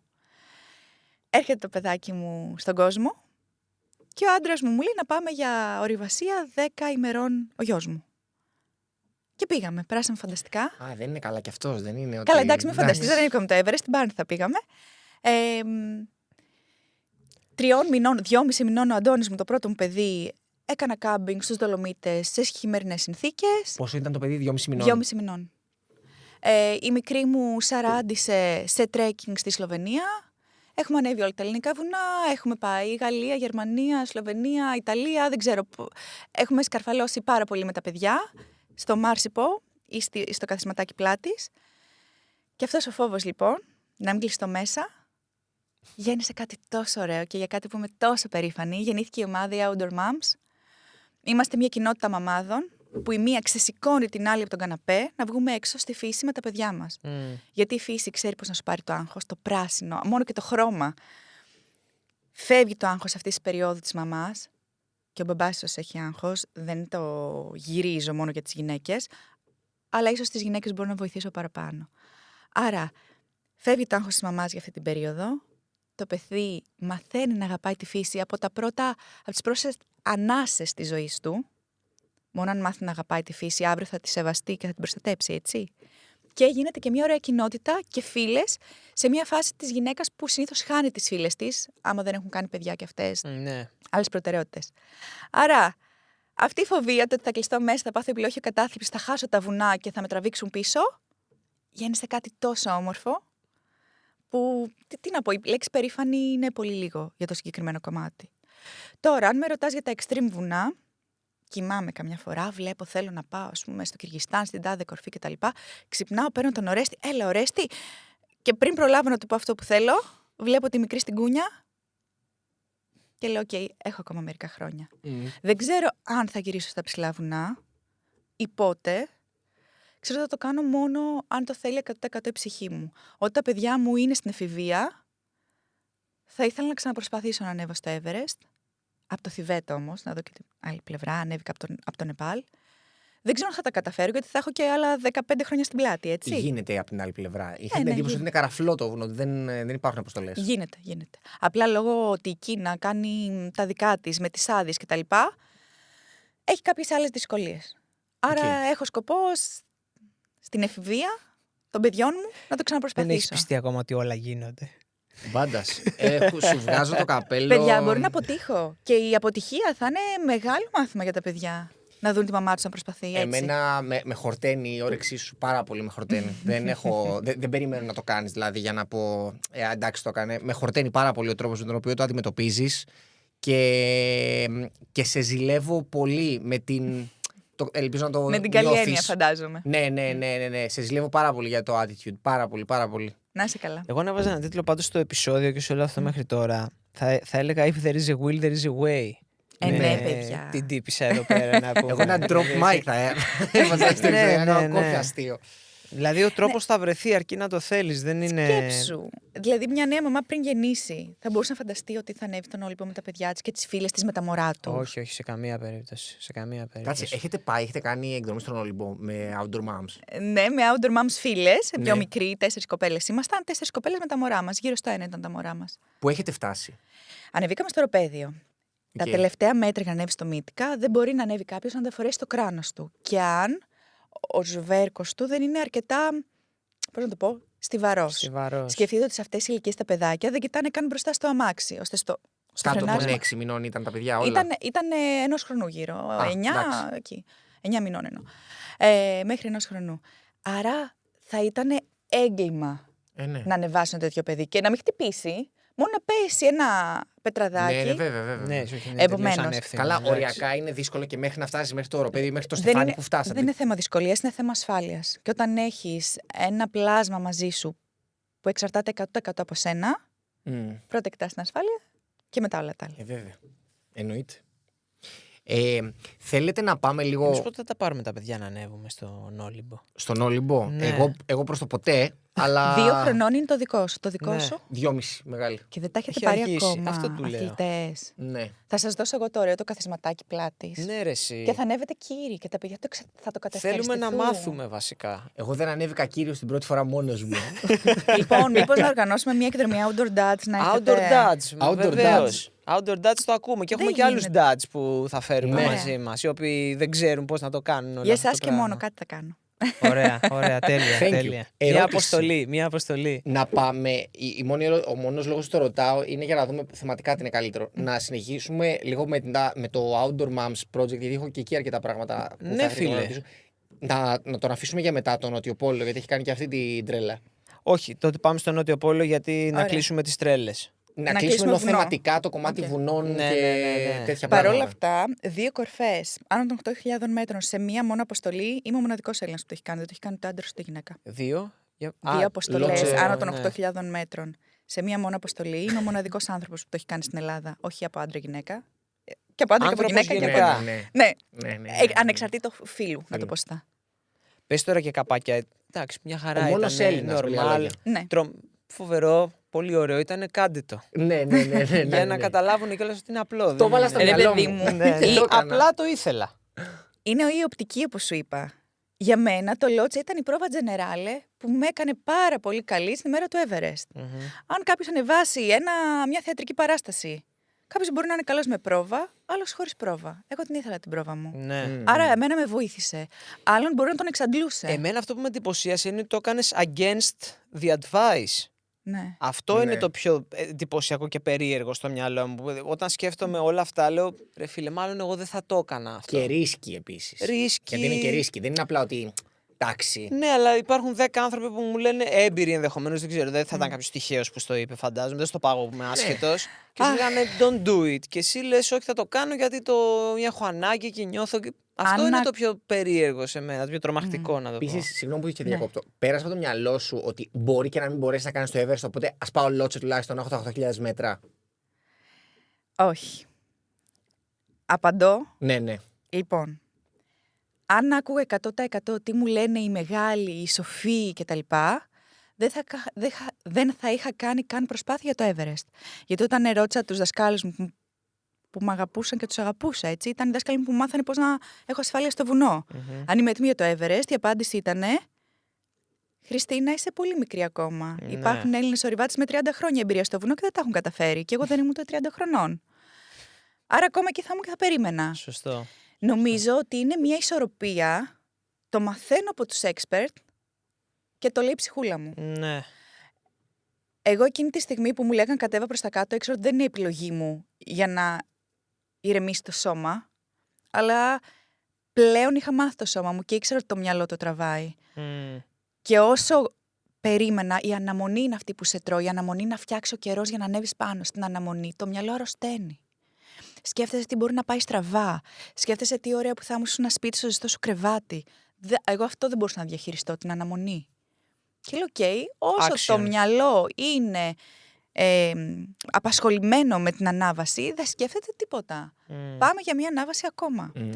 Αυτό ταιριάζει σε μένα. Δεν είναι ο κανόνας. Ναι. Ένιωθα πολύ αυτοπεποίθηση όμως ότι Και, θα μου κάτσει καλά. Και είχες και κάποια εμπειρία στην τελική. Δεν ήταν μια τυχαία απόφαση που την πήρες έτσι. Πάνω από τα 8.500 μέτρα δεν είχα ξανανεύει μέχρι εκείνη τη στιγμή. Άρα εντάξει. Μια εμπειρία μέχρι κάτω από τα 8.500 μέτρα. Το λέω έτσι γιατί εκεί είναι άλλος πλανήτης, έτσι. Ναι. Αναπνέεις και κουράζεσαι. Ναι. Ξυπνάς το πρωί και πας να σηκωθείς και σε πιάνει πονοκέφαλος γιατί δεν είχες αρκετό οξυγόνο. Ναι. Θες να πας τουαλέτα και σκέφτεσαι πώς θα σταθείς στην πλαγιά, πώς δεν θα παγώσεις. Ναι. Βασικά πράγματα που δεν τα σκεφτόμαστε, εκεί είναι άθλος. Άρα γι' αυτό λέω, κάτω από τα 8.000 μέτρα μία ορειβασία, μία επιβίωση, δεν ξέρω πώς να το πω. Από τα 8.000 μέτρα και πάνω είναι απλά κάτι άλλο. Άλλο game εντελώς. Ναι. Τι συζητάμε. Εγώ νιώθω ότι αν μπορώ να το απλοποιήσω, γιατί δεν είναι απλό, τα δύο συστατικά που βλέπω ότι σε χαρακτηρίζουν και είναι απαραίτητα για να μπορέσεις να κάνεις τέτοια πράγματα, είναι το ένα που εγώ και αυτό το ζηλεύω πάρα πολύ, ήσουνα overly prepared, δηλαδή προσπάθησες πραγματικά να μην αφήσεις τίποτα στην τύχη του. Έτσι το αισθάνομαι. Χωρίς να τα ξαπαριθμίσει τώρα κάτω πράγματα, αλλά νιώθω ότι δεν άφησες τίποτα. Αν μπορούσες κάτι να το προβλέψεις, προσπάθησες να το προβλέψεις. Καιρός, πράγματα, αντιβιώσεις, όλα αυτά, λες, θα ρωτήσω και τον τελευταίο άνθρωπο που μπορώ να βρω και να έχω επαφή για να μπορέσω να έχω την εμπειρία, ρε παιδί μου, από πριν. Και το δεύτερο είναι ότι, το οποίο είναι και θεωρητικά λίγο αντικρουόμενο με αυτό το πράγμα, είναι να μπορέσεις να πεις και στο μυαλό σου. Θα κάνω ό,τι περνάει από το κεφάλι μου και ό,τι μπορώ να μάθω. Αλλά θα είμαι και ok με το ότι κάποια πράγματα δεν μπορώ να τα προβλέψω. Δηλαδή πρέπει παράλληλα, ενώ είσαι prepared και σκέφτεσαι ότι κουτάκια κτλ. Και Excel, να πεις ότι ok, υπάρχει και ένα κομμάτι εκεί πέρα σε όλη αυτή την εμπειρία που δεν θα είναι Excel και θα πρέπει με κάποιο τρόπο να το κάνω επειδή έτσι δουλεύει το μυαλό μου. Βλέπε, ανέβα και την άλλη κορυφή, ρε παιδί μου, μια εβδομάδα πριν, ακόμα και αν είναι όλοι against it, ακόμα και αν ρισκάρω φαινομενικά να χάσω το Everest κτλ. Οπότε αυτά τα δύο πράγματα εγώ έχω κρατήσει πολύ, πολύ έντονα από όλο αυτό το ταξίδι που μας περιγράφεις, δηλαδή από όλη σου αυτή την προετοιμασία. Εγώ θα ήθελα να μας πει και λίγο την εμπειρία αυτή που ανέφερες πριν για το Νότιο Πόλο και τα Βέβαια. 111 χιλιόμετρα με σκι. Νότιος Πόλος, Ανταρκτική, παιδιά, είναι το πιο ωραίο ταξίδι που έχω κάνει. Θα ήθελα να κάτσω άλλο λίγο, δηλαδή αν το ξαναέκανα θα προσπαθούσα να κάτσω άλλο λίγο. Πόσο διήρκησε η αποστολή? Ένα αυτή? μήνα ήμουνα στην Ανταρκτική. Είχα σκοπό να φτάσω στο Νότιο Πόλο με τα ορειβατικά μου σκι και να ανέβω και την ψηλότερη κορφή της Υπήρου, το Βίνσον, για να κάνω το 7/7. Συγγνώμη, μια μικρή ερώτηση διευκρινιστική θέλω να κάνω σε αυτό το σημείο, η οποία νομίζω είναι σημαντική. Πώς τα κάνεις όλα αυτά τα πράγματα με τόσους μήνες κάθε φορά που πρέπει να είσαι στο κάθε μέρος, στην κάθε κορυφή, με δουλειά, με daily job, ας πούμε? Πώς γίνεται αυτό?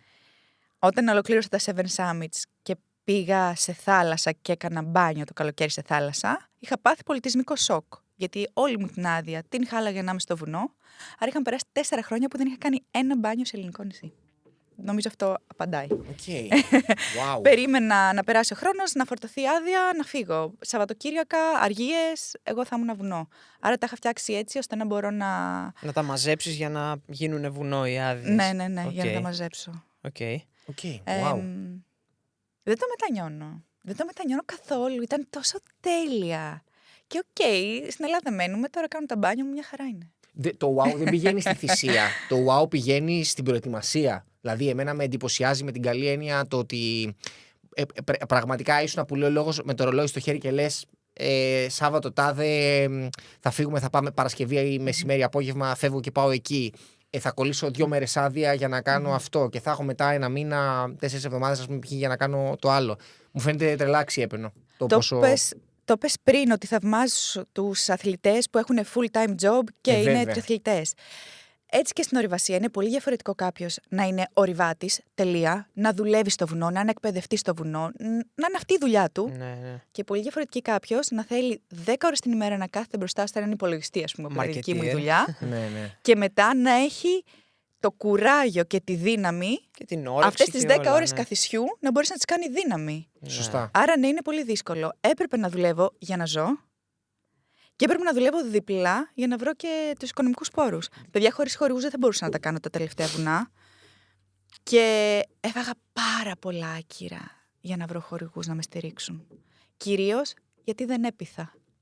Εμφανισιακά, τότε που ήταν και 10 χρόνια πριν, ας πούμε, όταν ξεκίναγα. Αυτοί που πιστήκανε, πώς πιστήκανε? Από το όραμα, από την προσωπικότητα, τι τους κέρδισε δηλαδή? Βοήθησε ότι είχα κάνει τον Denali, που δεν είχε ανέβει τότε Ελληνίδα, είχαν ακουστεί κάποιες αποτυχίες, δεν μου αρέσει αυτή η λέξη, αποτυχίες τέλος πάντων από Έλληνες ορειβάτες. Μη επιτυχημένες αποστολές. Ναι, γιατί μπορείς να ξαναπάς και να έρθει επιτυχία, άρα δεν τελειώνει ποτέ η προσπάθεια. Μετά τον Denali, λοιπόν, είχε αρχίσει λίγο το όνομά μου ξαφνικά να ακούγεται ότι μήπως έχει λίγο δύναμη αυτό το κοριτσάκι, σε στυλ όμως τέτοιο πιο υποτιμητικό. Και ήρθαν γυναικείο brands και με στήριξαν. Ήρθε η VC, η L'Oreal, η Nivea. Στην πορεία ήρθαν και άλλα brands, αλλά νομίζω το κορίτσι της διπλανής πόρτας να κάνει το όνειρό του πραγματικότητα είναι πολύ πιο powerful από ένα κορίτσι, αγόρι που έχει γεννηθεί για να γίνει πρωταθλητής. Είναι πολύ διαφορετικό κάποιος να έχει γεννηθεί και από τα 6 του να κάνει ρυθμική γυμναστική και μετά να φέρει κάποιες πρωτιές. Και πολύ διαφορετικό κάποιος που θεωρητικά δεν είχε καμία πιθανότητα και λόγω background αθλητικό και λόγω background οικονομικό να τα καταφέρει. Άρα νομίζω αυτό το ότι ήμουν τόσο κόντρα στα στοιχήματα, νομίζω κάποια στιγμή το πληρώθηκες. Ναι. Κάποιοι με στήριξαν. Τους κέρδισε. Υπήρχαν πολλές γυναίκες που με στήριξαν. Και χαίρομαι που η μία στήριζε την άλλη και τελικά κάνα μια δυνατή ομάδα. Μάλιστα. Εντάξει, αν και είναι κατανοητό για όσους το ακούν, ρε παιδί μου. Η τρομερή έξτρα δυσκολία που βλέπω, που είναι προφανές ότι την αντιμετώπισες, απλά το αναφέρω για κάποιον που μπορεί να μην το φαντάζεται, είναι ότι ο άνθρωπος ο οποίος είναι εκπαιδευτής στο βουνό και θα κάνει βουνό ή θα κάνει απόπειρες για κορυφές κτλ. Αν η σημερινή μέρα δεν είναι καλή, υπάρχει επόμενη, υπάρχει παραεπόμενη. Αν κάτι δεν πάει καλά σήμερα, είναι οκ. Εσύ, ένας άνθρωπος που έχει καθημερινή δουλειά, αν χάσει το παράθυρο αυτού του Σαββατοκύριακου, του άλλου Σαββατοκύριακου, της τάδε εκδρομής κτλ., δεν έχει τις ίδιες χρονικά ευκαιρίες. Ισχύει.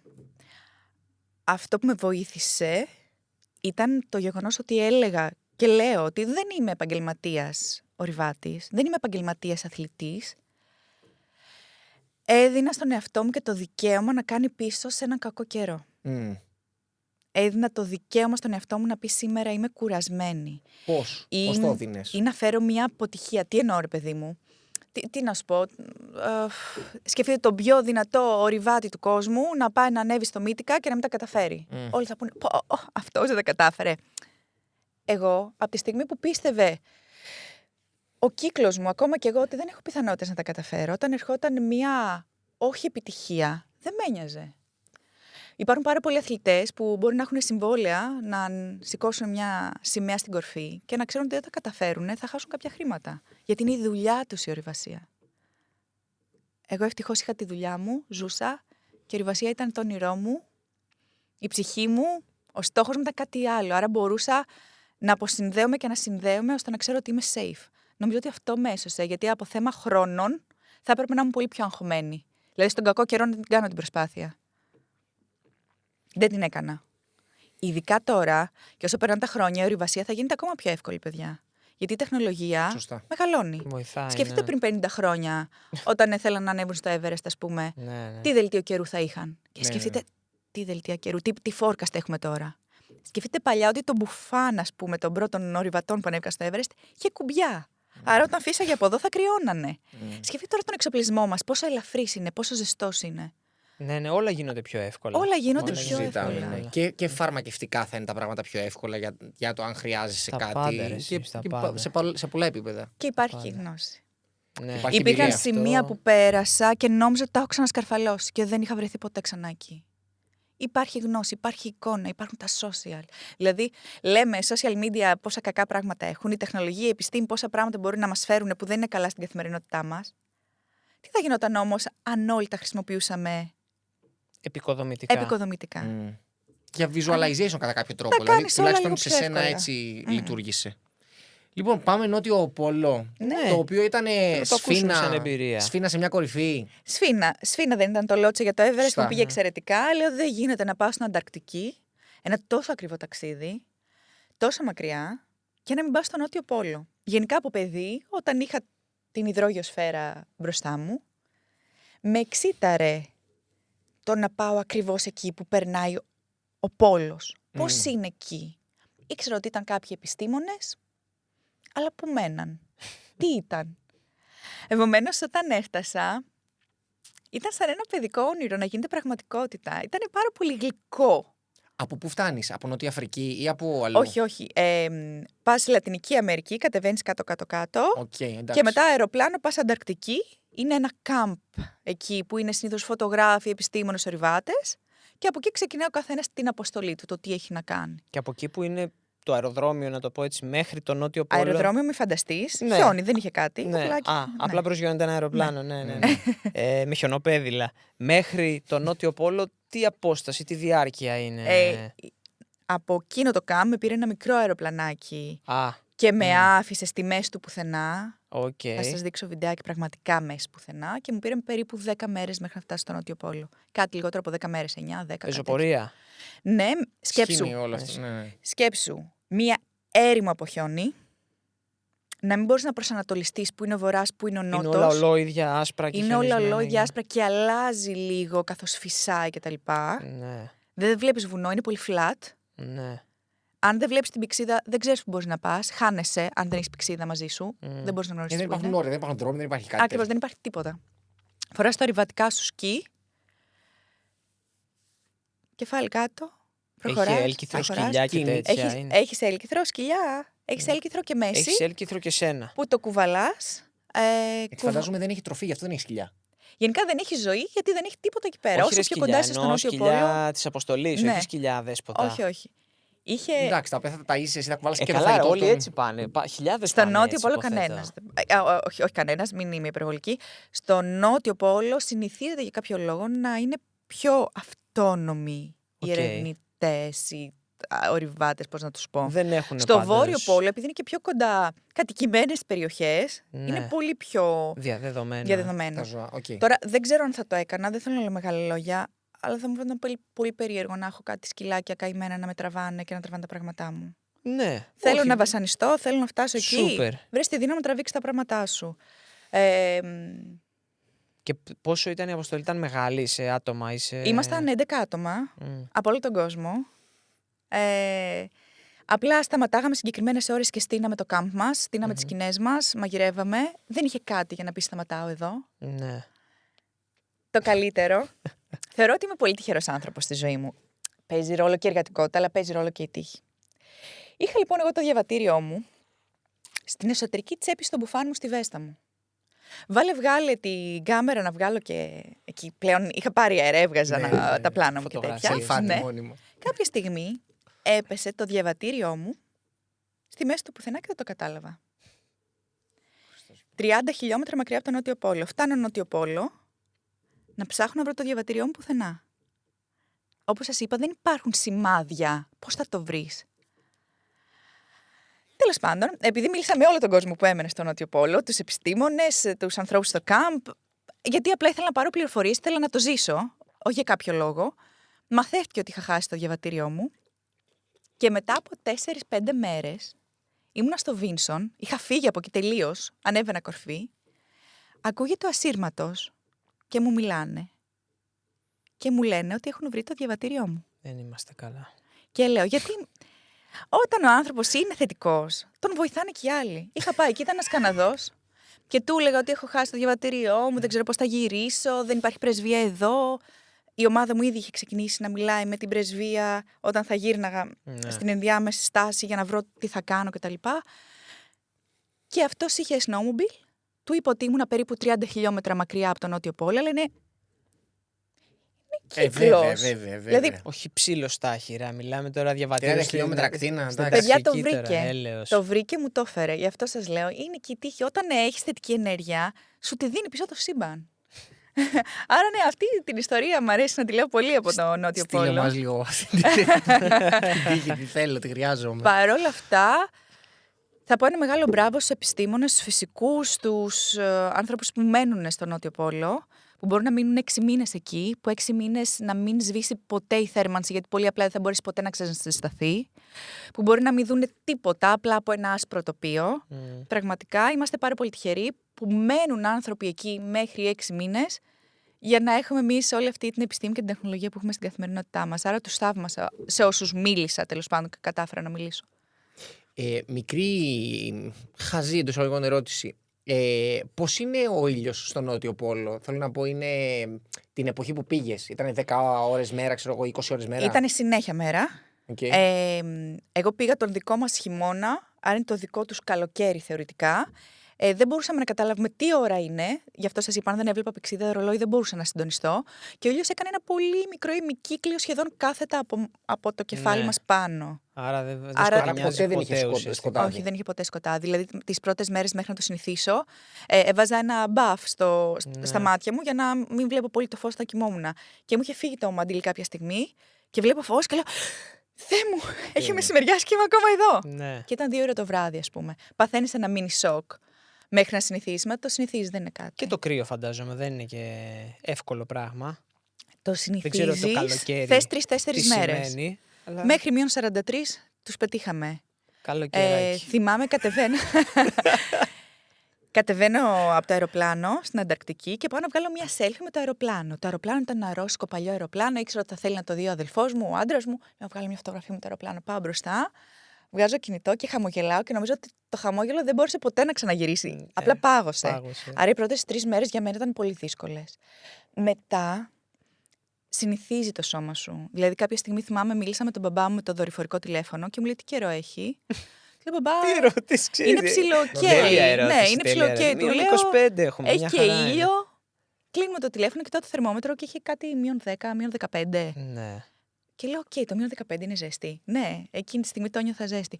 Παιδιά, το ανθρώπινο μυαλό και το ανθρώπινο σώμα είναι πολύ δυνατό. Αρκεί να του δώσεις χρόνο να εγκληματιστεί στην αλλαγή. Η αλλαγή μπορεί να είναι το λιγότερο οξυγόνο, μπορεί να είναι το πολύ κρύο. Γι' αυτό ο εγκληματισμός που λένε οι ορειβάτες είναι το κλειδί για την επιτυχία. Ξέρετε τι είναι ο εγκληματισμός. Ναι. Αυτό. Όπως και σε όλα, φαντάζομαι. Βέβαια. Σε κάθε ραγδαία αλλαγή που γίνεται στη ζωή μας, θες λίγο το χρόνο να προσαρμοστείς. Ναι. Μου ήρθε μια άλλη ερώτηση.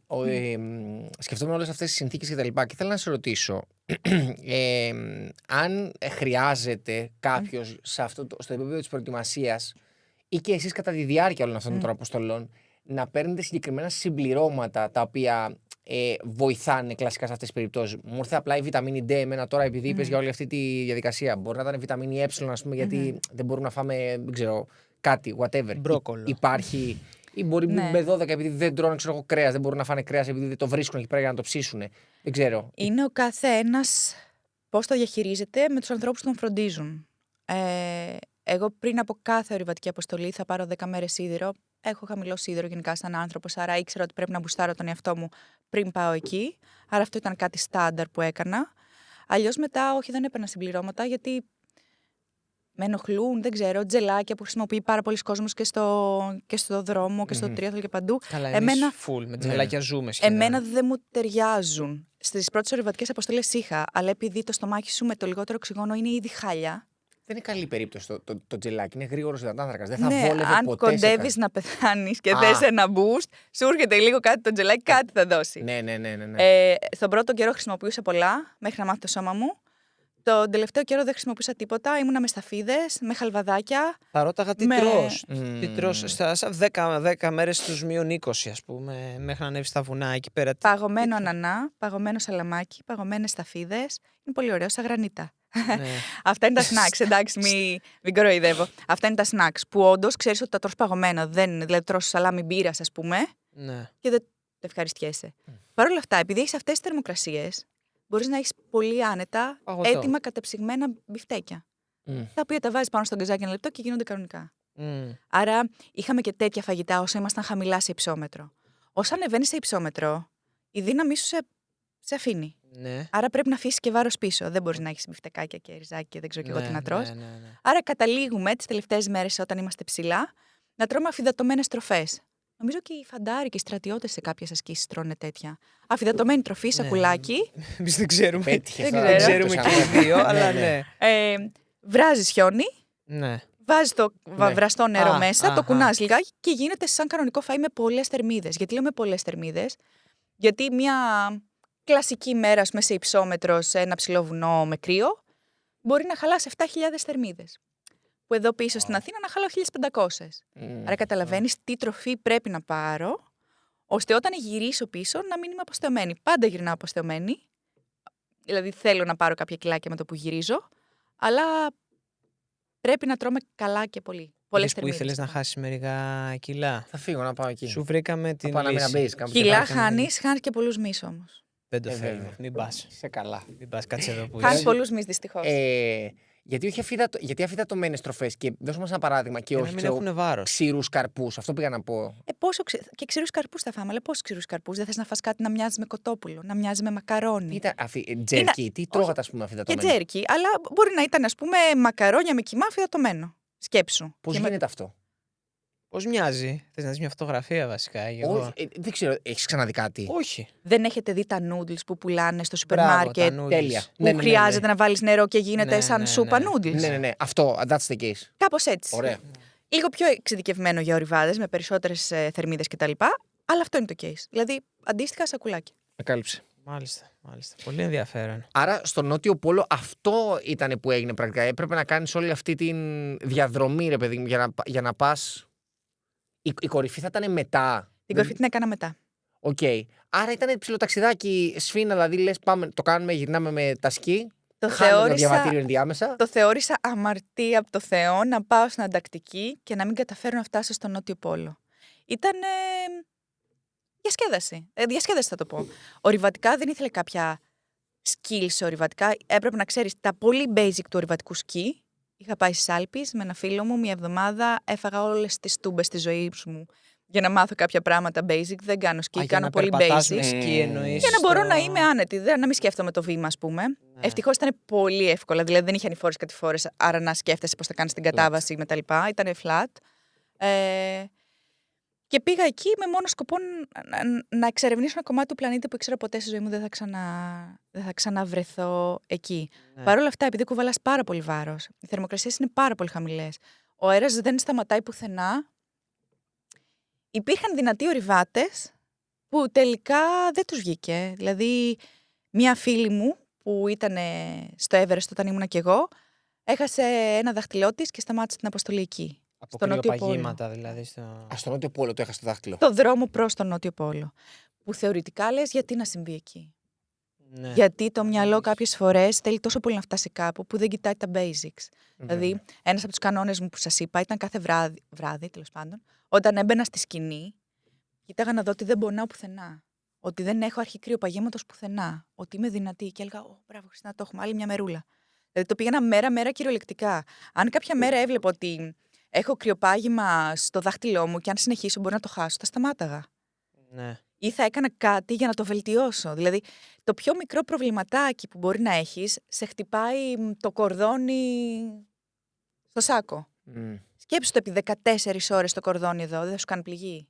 Ναι, βέβαια. Άρα το κάθε μικρό πρόβλημα στις extreme συνθήκες μεγαλώνει. Μεγεθυνθεί, Σε πονάει ναι. το δόντι σου. Όταν είσαι στα 8.000 μέτρα και σου μείνουν 40 βαθμούς Κελσίου, το δόντι θα σε σκοτώσει ο πόνος εκεί πάνω. Αυτό πήγα να πω, που θυμάμαι, μας είχε πει ο Μάριος ότι είχε ξεχάσει ένα φερμουάρ κλειστό, το οποίο δεν έπρεπε να το κάνει, ας πούμε, ρε παιδάκι μου. Καθώς ανέβαιναν τώρα δεν θυμάμαι αν ήταν, πώς το λένε, πιο κάμπ 4, ξέρω, κάτι τέτοιο, σε τέτοιο επίπεδο.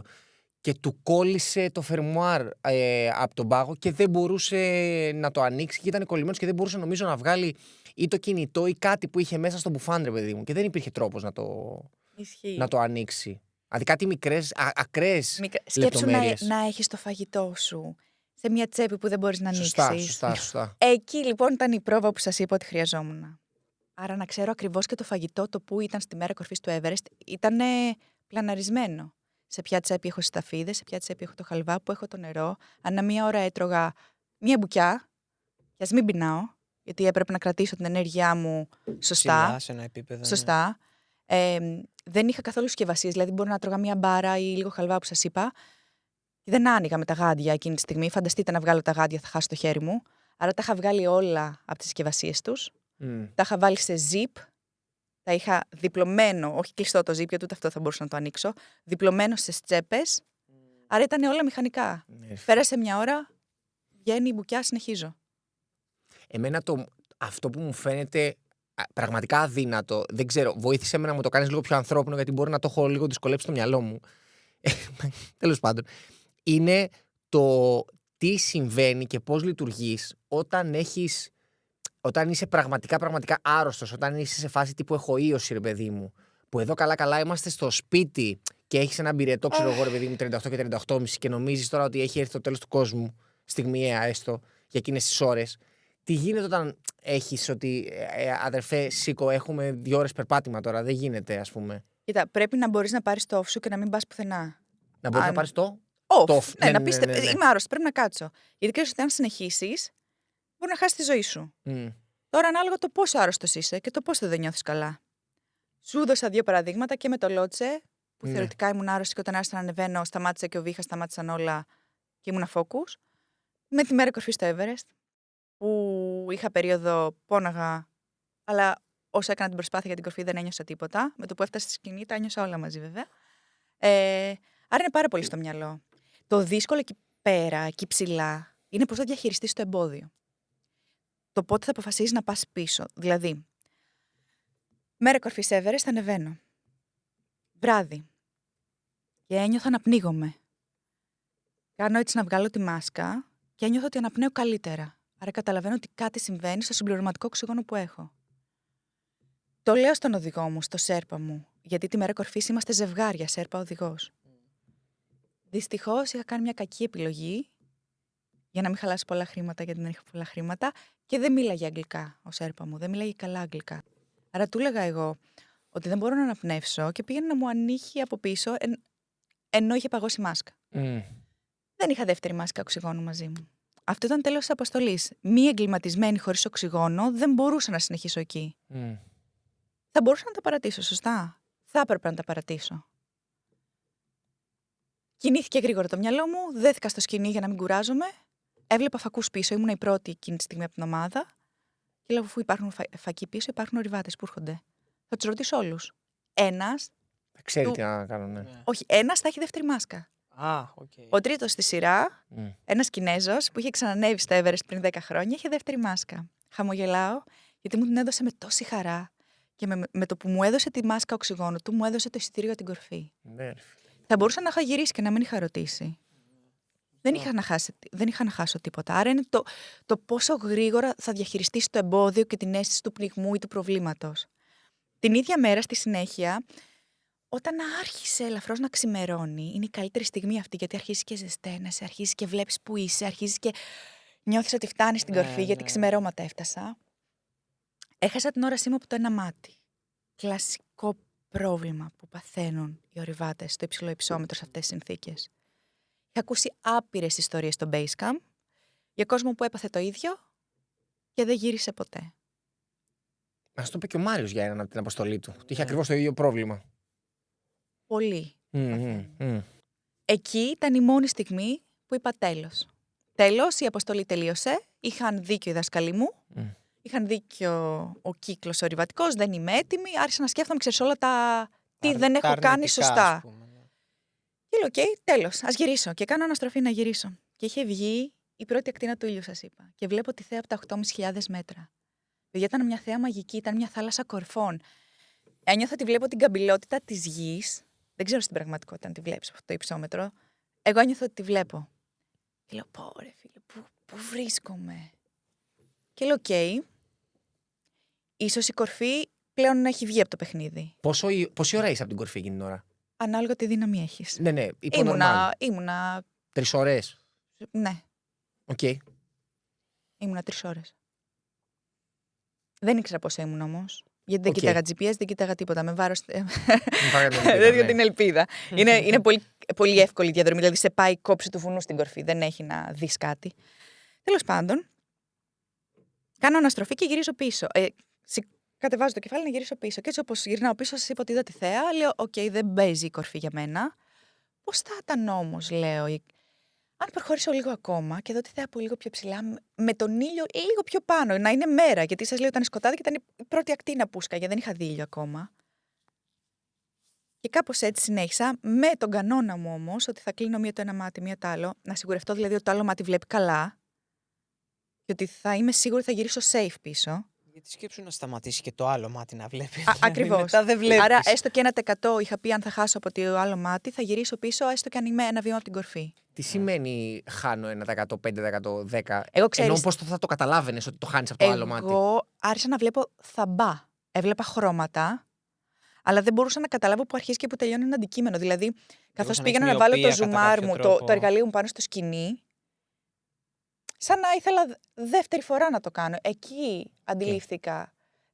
Και κλείνω το ένα μάτι, κλείνω το άλλο και συνειδητοποιώ ότι το ένα βλέπει καλά και το άλλο δεν βλέπει. Βλέπει full θαμπά. Άρα, κοιτάω ξανά κάτω, βήμα, ανάσα, με σκοπό να είμαι όταν ξημερώσει το βουνό. Παιδιά, βήμα, ανάσα, κάποια στιγμή, το επόμενο βήμα, η επόμενη ανάσα, ήταν στην κορφή του κόσμου. Δεν κατάλαβα πώς έγινε από εκείνη τη στιγμή που ήμουν έτοιμη να τα παρατήσω. Και πετάγε το σέρπα. Είδες, απλό ήταν κάτι. Στην κορφή δεν μπόρεσα να ανοίξω το μάτι, γιατί ήθελα να βγάλω μια φωτογραφία με την ελληνική σημαία να φαίνομαι ότι είμαι εγώ. Πόναγα τόσο πολύ. Άρα έχω μια φωτογραφία με ένα μάτι κλειστό και με ένα κρυοπάγημα εδώ. Άρα μπορεί να είμαι χάλια, αλλά νιώθω ότι είμαι τόσο όμορφη και τόσο δυνατή σε αυτή τη φωτογραφία. Ήταν η επιβεβαίωση ότι τα εμπόδια είναι μόνο για να σε δυναμώσουν φτάνοντας στην κορφή. Άρα είναι πώς διαχειριζόμαστε τα εμπόδια. Κάποιος μπορεί να φοβήθηκε, κάποιος μπορεί να είδε το πιο δύσκολο πράγμα στη ζωή του, κάποιος μπορεί απλά να βρει και έναν τρόπο να περάσει από το πλάι. Δεν το λέω για το βουνό, το λέω για τη ζωή, έτσι. Εμένα το βουνό με έμαθε να είμαι ευτυχισμένη στην καθημερινότητα. Εντυπωσιακό. Πως βολωμένος νιώθω. Θα προχωρήσω βέβαια. Θέλεις να πάμε λίγο outdoor moms, να μας πεις λίγο πώς ξεκίνησε αυτό το εγχείρημα? Σας είπα ότι είμαι έγκυος, ότι με πιάνει η φοβία, γεννάω. Ήμουν πάρα πολύ τυχερή. Η κουμπάρα μου, η Βυργινία Εθνοπούλου, Και αυτή μόλις γεννήσει και αρχίζουμε και κάνουμε πεζοπορίες οι δυο μας στα βουνά. Κάποια στιγμή δεν γινόταν να είμαστε οι δυο μας. Λέμε να βρούμε φίλες. Θα ανοίξω ένα Instagram account, ήμουν ένα βράδυ στον καναπέ, το ανοίγω και ξαφνικά γίνεται ένα boom. Μηνύματα από παντού, από όλη την Ελλάδα. Τι κάνετε, πού είστε, τι θα κάνετε. Και εμείς κάνουμε μια συνάντηση, θυμάμαι, την πρώτη μας συνάντηση, να προχωρήσουμε στην Πάρνηθα. Και έρχονται οι πρώτες 20-25 κοπέλες. Και εκεί συνειδητοποίησα ότι χτίζεται κάτι πάρα πολύ ωραίο εδώ. Η μία πραγματικά βοηθάει την άλλη. Δεν βοηθάω εγώ τα κορίτσια. Με βοηθάνε και εγώ βοηθάω άλλες. Δηλαδή είναι ένας κύκλος. Συναντιόμαστε 2 φορές το μήνα. Μιλάμε στα social για συμβουλές συνέχεια. Έχουμε κάνει κουμπαριές μέσα από την ομάδα. Έχουμε κάνει φιλίες ζωής. Όταν δεν είσαι μόνος σου κάπου, είναι όλο πιο εύκολα. Υπάρχουν πολλές μαμάδες, φαίνεται, που νιώθαν αυτή τη μοναξιά που ένιωθα εγώ. Παρόλες μαζί, περνάμε αυτή την περίοδο μετά το τοκετό λίγο πιο εύκολα, κοντά στη φύση και εκπαιδεύοντας τη φύση τα παιδιά μας. Τι λέω εκπαιδεύοντας τη φύση? Η φύση μαθαίνει τα παιδιά πώς θα γίνουν δυνατά, πώς θα έχουν αυτοπεποίθηση, πώς όταν πέσουν θα σηκωθούν, ότι είναι ok να χτυπήσουν, πώς να λύσουν ένα εμπόδιο, να λύσουν ένα πρόβλημα, πώς να σεβαστούν μια ζωή, πώς να είναι προετοιμασμένα, να ντυθούν, να γδυθούν ανάλογα με τον καιρό. Είναι το καλύτερο σχολείο. Γιατί να μην το εκμεταλλευτούμε, με την καλή έννοια. Περιέγραψε μας λίγο ποιες είναι οι δράσεις που κάνετε. Κάνετε πεζοπορίες, κάνετε και άλλα πράγματα. Τι είδους δραστηριότητες κάνετε? Όλες οι συναντήσεις μας έχουν φύση, μωρό, κοινωνικοποίηση. Άρα, έχει πεζοπορία στο βουνό, baby swimming στη θάλασσα, έχει χορό με μάρσιπο σε πάρκο, έχει διάφορα σεμινάρια πρώτων βοηθειών, κινησιολογία για μωρά, διατροφή, που όλα όμως γίνονται στη φύση. Άρα είναι οτιδήποτε μπορεί να απασχολεί μία τέτοια μαμά, ενώ μία μαμά σε αυτή την περίοδο, γίνοντας στη φύση και μαζί με το μωρό σου. Γιατί το τονίζω το μαζί με το μωρό σου? Γιατί πολλοί γονείς επιλέγουν να μην έχουν βοήθεια. Ή κάποιοι άλλοι, ακόμα πιο δύσκολο, δεν έχουν την επιλογή να έχουν βοήθεια. Αυτό τι σημαίνει? Δεν μπορεί να γυμναστεί η μαμά? Δεν μπορεί να πάει για καφέ με τις φίλες της, για διασκέδαση με τις φίλες της, μια εκδρομή? Άρα, τα πάντα μαζί με το μωρό μας, δυναμώνουμε κι εμείς μαζί τους και βγαίνουμε έξω να ζήσουμε τη ζωή που μας αξίζει. Γιατί να καθίσουμε σπίτι? Είναι πολύ ωραίο το κόνσεπτ. Παρ' όλα αυτά, πιο δύσκολο από την απόφαση της μαμάς να δυναμώσει και να πει θα πάρω το παιδί μου με το αμάξι, να πάω στην Πάρνηθα, να δω άλλα τόσα κορίτσια και να πάμε βόλτα, είναι το πρώτο βήμα να σπάσουμε το στερεότυπο στο μυαλό κάθε νέας μαμάς, δυστυχώς μέχρι και τώρα, ότι τον πρώτο καιρό πρέπει να μένω σπίτι. 40 μέρες πρέπει να μένω σπίτι. Ή το παιδί μου, αν βγει έξω, θα κρυώσει. Το παιδί, αν πάει σε ένα σπίτι με άλλο κόσμο, λογικά κάτι θα κολλήσει. Αν πάει έξω στη φύση, ειδικά όσο είναι νεογέννητο, που είναι μέσα στο μάρσπο, που ούτε θα το χτυπήσει ο αέρος, ούτε τίποτα, είναι ό,τι καλύτερο για την υγεία του και να δυναμώσει και το ανασωπητικό του. Ναι. Άρα νομίζω είναι πράγματα που παλιά, ίσως με την επιστήμη την παλιά, πιστεύουμε ότι πρέπει να μείνει το παιδί 40 μέρες μέσα για να μην κρυώσει, να μην αρρωστήσει, να μην δεν ξέρω και εγώ τι. Δεν ισχύει πλέον, παιδιά. Τέλος. Ποτέ δεν ίσχυε, αλλά ναι. Τώρα το έχουμε πιστοποιήσει, εννοείς, τώρα το ξέρουμε. Ναι. Ήταν και το θρησκευτικό για τις 40 μέρες, ήταν πολλά. Παρ' όλα αυτά, πιέζει πάρα πολύ πολλές γυναίκες αυτός ο εγκλισμός με το που κάνεις παιδί. Βέβαια. Κοστίζει κάτι αυτό για κάποια μαμά, για να σας κάνει join? Ναι, υπάρχει ένα minimum ειστήριο, πώς να το πω, για να μπορεί να βγουν τα έξοδα για τα κορίτσια που δουλεύουν. Okay. Δηλαδή δεν έχει σημασία το τι θα κάνουμε, είτε μπορεί να είναι μια εκδρομή, είτε ένα σεμινάριο, ή οτιδήποτε. Και τι ηλικιών παιδάκια, ας πούμε. Από ημερών. Ναι. Νομίζω το μικρότερό μας είναι 8 ημερών που έχει έρθει, σε πεζοπορία κιόλας, μέχρι την ηλικία που η μαμά μπορεί να νιώσει ότι το παιδί μπορεί να προσαρμοστεί σε αυτά που κάνουμε. Τι εννοώ? Ένα παιδάκι 3χρονο προχωράει πολύ αργά. Ναι. Αν κάποια στιγμή κουραστεί, πρέπει να μπορέσει να μπει στο σάκο. Μέχρι την ηλικία που μπαίνει στο σάκο είναι ευπρόσδεκτο. Άρα το μεγαλύτερο που έχουμε είναι γύρω στα 3,5. Okay. Άρα όχι παιδάκια που θα μπορούσαν να το κάνουν και μόνα τους, ας πούμε, την όλη διαδικασία. Κάνουμε focus σε αυτή την ηλικία, γιατί είναι η περίοδος που οι γυναίκες δεν δουλεύουν συνήθως, όσες έχουν τη δυνατότητα, άρα είναι μόνες τους. Οι άντρες τους δουλεύουν, ακόμα περισσότερη μοναξιά. Δεν υπάρχουν δραστηριότητες για αυτές τις ηλικίες, μαμά και παιδιά. Δηλαδή από τα 3-5 και τα λοιπά, μετά υπάρχουν στίβο, υπάρχουν ρυθμικές χωρί, υπάρχουν χιλιάδες πράγματα για τα παιδιά. Σωστά. Σε αυτές τις ηλικίες είναι λίγο πιο περιορισμένο. Σωστά. Άρα θέλουμε να κάνουμε focus σε αυτή την ηλικία. Και ακόμα και όταν τα παιδιά μου ενηλικιωθούν και τα δικά μου και της Βιργινίας, έχουμε δώσει σαν υπόσχεση μία στην άλλη ότι θα είναι η καλή πράξη που θα κάνουμε στον πλανήτη και θα συνεχίσουμε τις outdoor moms όσο μεγάλα και είναι τα παιδιά μας. Και αυτά τα events που κάνετε το μήνα, τα 2 που είπες, είναι σταθερά, ας πούμε, σαν... Παρασκευή παραπαρασκευή συναντιόμαστε. Και κάτι γίνεται. Κάτι, Ναι. Το ανακοινώνουμε στο Instagram, λέμε πάμε πεζοπορία στην Πάρνηθα. Πάμε για χορό με Μάρσιπο στο Αντώνη Στρίτσης. Και όποιος θέλει κάνει join. Και όποιος θέλει κάνει join, κάνει μια φόρμα για να ξέρουμε πώς είναι, γιατί οι κανόνες ασφαλείας σε ένα τέτοιο group είναι πολύ δύσκολο. Δηλαδή δεν είναι πάμε για πεζοπορία 20 άτομα, μαζί με τα μωρά είμαστε 40. Και τα μωρά έχουν συγκεκριμένες ανάγκες. Αν κάτι συμβεί, πρέπει να είμαστε γρήγορα σε δρόμο. Ναι. Επομένως, έχουμε μια ομάδα γυναικών που μας απορτάρει με νηπιαγωγούς, μες, άνθρωποι του βουνού, ώστε να μπορούμε να πλαισιώσουμε τις μαμάδες, να έχουν αυτοπεποίθηση. Να νιώθουν και ασφάλεια. Και να νιώθουν ασφάλεια κοντά όλα μας. θα πάνε καλά. Οκ. Έχω μια άλλη ερώτηση, λίγο για το Outdoor Moms έχει να κάνει. Αυτό το πράγμα έχετε βλέψεις να γίνει business για εσάς? Δηλαδή, το λέω με την προοπτική του να μπορέσεις να, αν το θέλεις φυσικά... Ο entrepreneur ξύπνησε μέσα σου. Ναι, τι να κάνω. Για να έχεις εσύ περισσότερο χρόνο πρακτικά. Να έχεις περισσότερο χρόνο εννοώ χωρίς την καθημερινή σου δουλειά. Τώρα πετυχαίνεις και σε μεταβατική περίοδο που έχω αποφασίσει να αφήσω την καθημερινή μου πρωινή δουλειά στο γραφείο. Τέλος. Και θα πάρει τα βουνά. Έγινε ο κύκλος. Κυριολεκτικά και μεταφορικά. Υπάρχει μια πολύ λεπτή γραμμή όταν το χόμπι σου γίνεται το βασικό σου επάγγελμα. Για το πώς θα το αγαπάς. Εύχομαι να μην χρειαστεί το βουνό να είναι το μοναδικό μου επάγγελμα.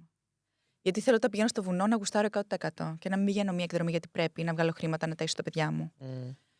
Σίγουρα υπάρχει potential σε outdoor moms και το κρατάμε χαμηλά προς το παρόν, γιατί εργαζόμαστε εκεί οι 2 κοπέλες που τρέχουμε την ομάδα. Παρ' όλα αυτά υπάρχουν πολύ ωραία πλάνα στο μέλλον. Δεν σας πω περισσότερα, θα τα μάθετε. Θα έρθει η ώρα. Δεν θα κάνει spoil. Ναι, δεν μας πειράζει.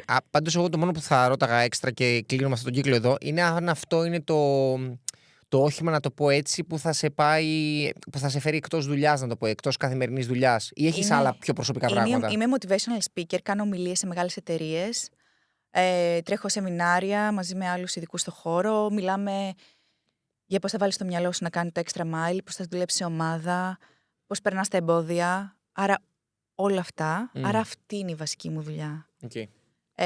Στην Ελλάδα, στην Κύπρο, στο εξωτερικό, κάνω ταξίδια για να κάνω ομιλίες. Και παιδιά, σας το εύχομαι να μπορείτε να λέτε την ιστορία της ζωής σας και να είναι η δουλειά σας αυτή. Κάθε φορά που τελειώνω μια ομιλία, είναι τόσο γεμάτα τα πνευμόνια μου, τόσο γεμάτη η καρδιά μου. Είναι σαν να έχω κατέβει εκείνη τη στιγμή από την κορφή του κόσμου.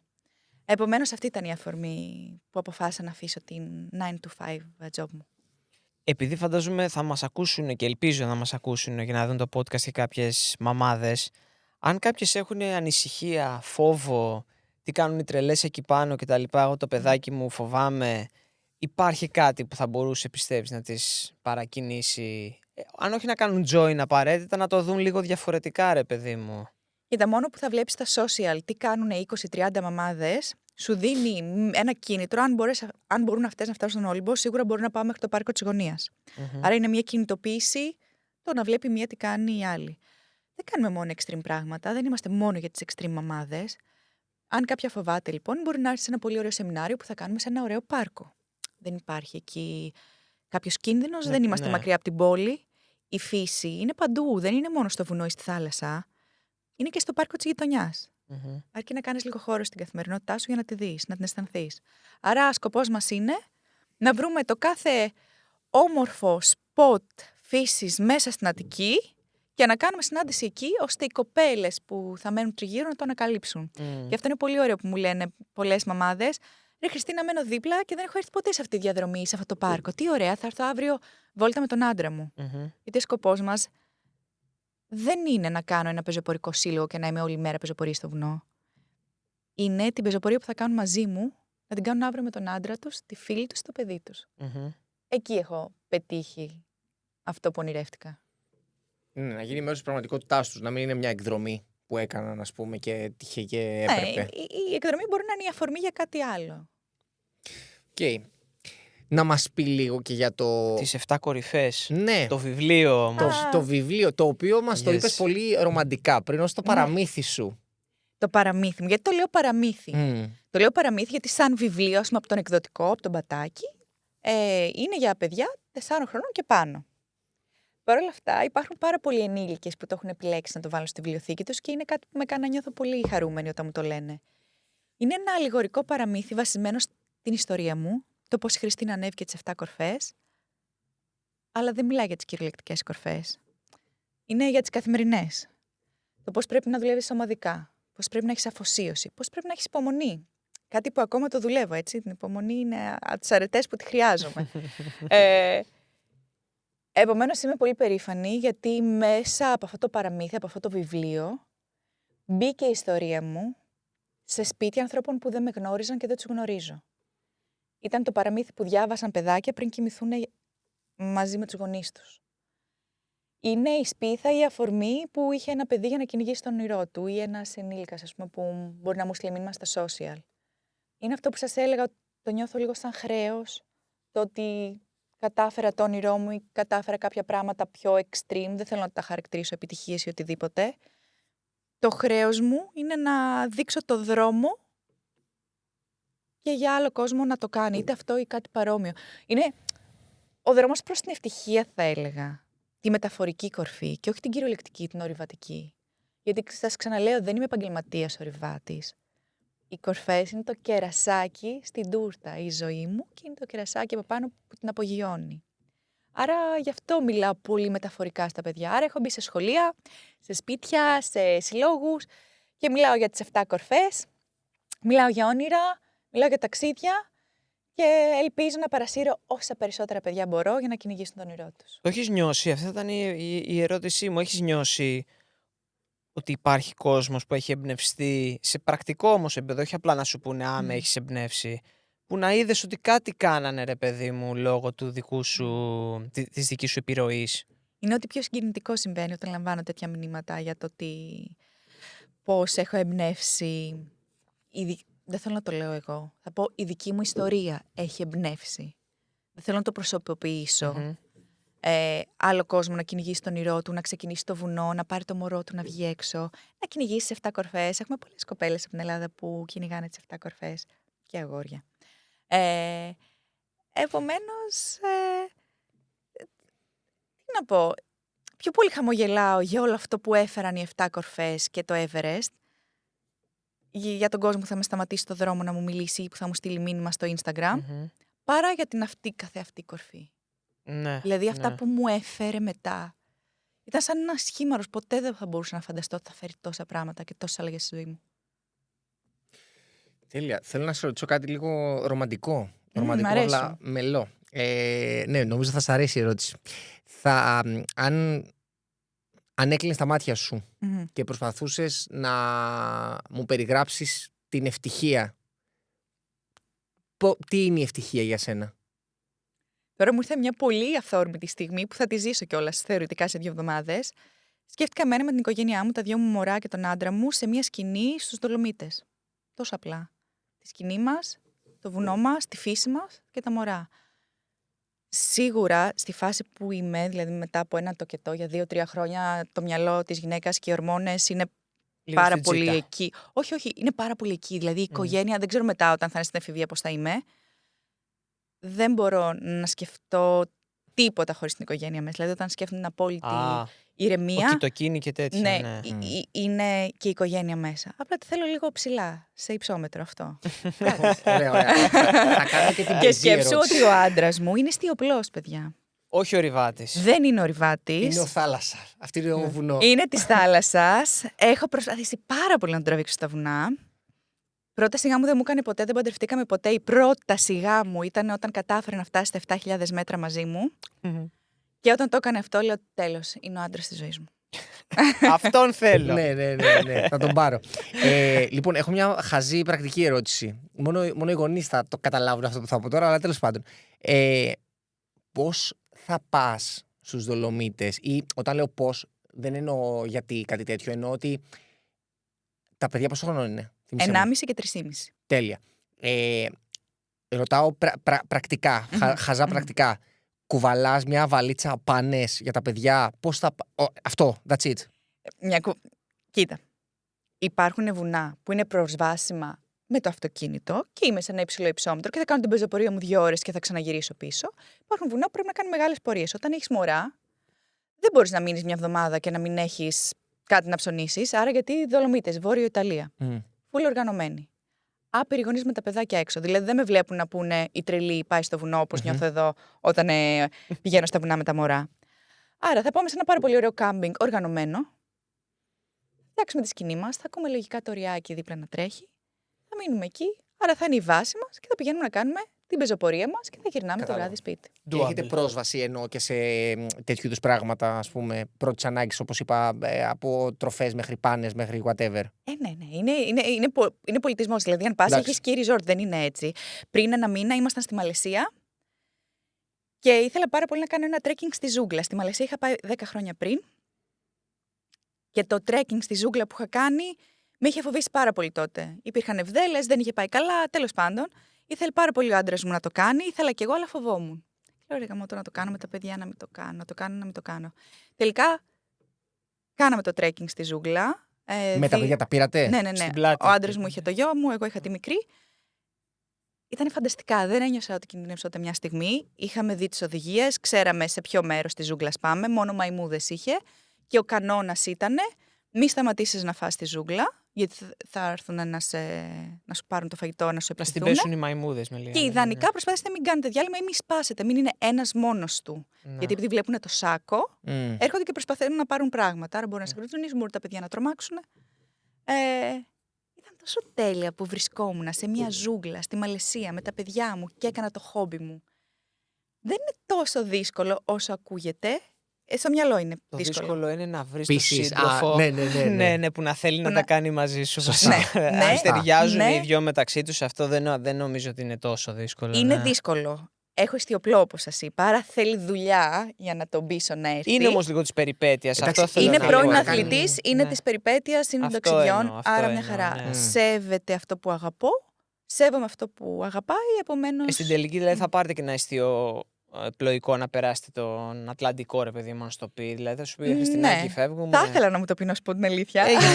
Αλλά επειδή είναι η δουλειά του αυτή και δουλεύει στη θάλασσα, άρα όταν ξεκουράζεται δεν μπορεί να είναι πάλι στη θάλασσα. Δεν θέλει να είναι στη θάλασσα. Εγώ έχω την άλλη μου τη δουλειά και η διασκέδασή μου είναι στο βουνό. Κατάλαβε, είναι λίγο διαφορετικό. Σωστά. Αλλά ναι, έχω έναν άνθρωπο που με στηρίζει. Και πάλι, αν δεν είχα τον Νίκο, δεν θα είχα ανέβει στο Everest, δεν θα είχα κάνει σε 7 κορφές. Ήταν πολύ υποστηρικτικό σε όλα. Ναι. Είναι σούπερ βασικό. Δεν γίνεται βασικά χωρίς αυτή την προϋπόθεση. Να τη ρωτήσουμε λίγο για να το κλείσουμε σιγά σιγά για μελλοντικά σχέδια, αν έχεις στόχους άλλους μεγάλους. Αν και μας είπε ότι το επαγγελματικό chapter είναι το επόμενο που θα γίνεις full time motivational speaker και θα κάνεις τις δράσεις σου αυτές, τέλος πάντων. Υπάρχουν πάρα πολλά πράγματα που τρέχω στην καθημερινότητά μου και δεν προλαβαίνω να δώσω όσο θέλω, από τα βιβλία μου, από τις παρουσιάσεις στα παιδιά, από τις ομιλίες, τα motivational talks, από τις outdoor moms. Επομένως, πήρα μια δύσκολη απόφαση να φύγω από το corporate περιβάλλον. Γιατί λέω δύσκολη? Γιατί αν δεν ήμουν στο corporate περιβάλλον, δεν θα είχα καταφέρει να κάνω τις 7 κορφές. Γιατί project management ήθελε και αφοσίωση. Στη δουλειά τα έμαθα αυτά. Δεν τα ήξερα από παλιά. Ναι, και θέλω να κάνω μια πιο balanced ζωή. Γενικά είμαι ένας άνθρωπος που όταν δεν μου αρέσει κάτι το αλλάζω. Θεωρώ ότι για να αλλάξεις τη ζωή σου πρέπει να κάνεις κάποιο action. Τον τελευταίο καιρό ένιωθα ότι δεν έχω χρόνο να χαρώ το πρωινό με τα παιδιά μου, το βραδινό με τα παιδιά μου, γύρω από το γραφείο, πρέπει να τα κάνω μπάνιο, να τα ταΐσω να κοιμηθούν. Και όλο αυτό πρέπει να αλλάξει. Άρα είμαι σε μια πολύ μεγάλη μεταβατική περίοδο στη ζωή μου και κάνω focus σε αυτό. Σούπερ. Πλάκα τώρα, συγγνώμη, πριν το κλείσουμε και πάμε και στα επόμενα lightning rounds και τέτοια. Θέλω να καταλάβω πώς γίνεται μέχρι τώρα έστω και με 9 to 5 και με βουνά και με παιδιά και με... Πώς συνδυάζονται όλα αυτά? Δηλαδή τα παιδιά δεν έχουν σχολείο ακόμα. Δηλαδή πώς τα φέρνεις βόλτα όλα αυτά? Είπες κιόλας ότι δεν θες εξωτερική βοήθεια, που δεν ξέρω τι εννοείς ακριβώς εξωτερική βοήθεια.